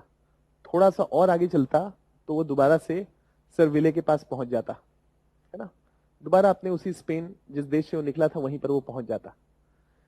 ये जो यात्रा है मैगलन की यात्रा है, इस यात्रा ने ये बताया कि पृथ्वी सर्कम नेविगेबल है। एक जगह से शुरू करोगे, घूम के आप दोबारा उसी स्थान पे पहुंच जाओगे। ये भी इस बात को, यानी कि 1520 में जो यात्रा मैगलन के द्वारा की गई, उसने इस बात को प्रूफ किया कि पृथ्वी गोल है। तभी आप एक स्थान पे शुरू करोगे और विपरीत दिशा से घूम के उसी स्थान पे पहुंच जाओगे। ये यात्रा ने भी इस बात को बताया। ठीक है, अब एक और देखते हैं। एक और अनुभव से देखिए कि आप कभी भी किसी ओपन ग्राउंड में आज जाएं, खुला, जहां पर आप दूर दूर तक देख सकते हैं, तो दूर दूर से तक आप जब देखेंगे तो चारों दिशाओं में जब आप अपनी नजर को फैलाएंगे तो कभी भी आपको ऐसा ट्राइंगल जैसा शेप नजर नहीं आएगा, चाहे रेक्टेंगल जैसा शेप नहीं आएगा, चाहे कोई 5 भुजा वाला शेप नजर नहीं आएगा या चतुर्भुज नजर नहीं आएगा। आप जब सबसे किनारे किनारों पे देखेंगे तो हमेशा ऐसा लगेगा जैसे कि कोई एक गोल सी आकृति है। इसका मतलब है कि आपका जो विजन है वो भी इस बात को बताता है कि पृथ्वी गोल है।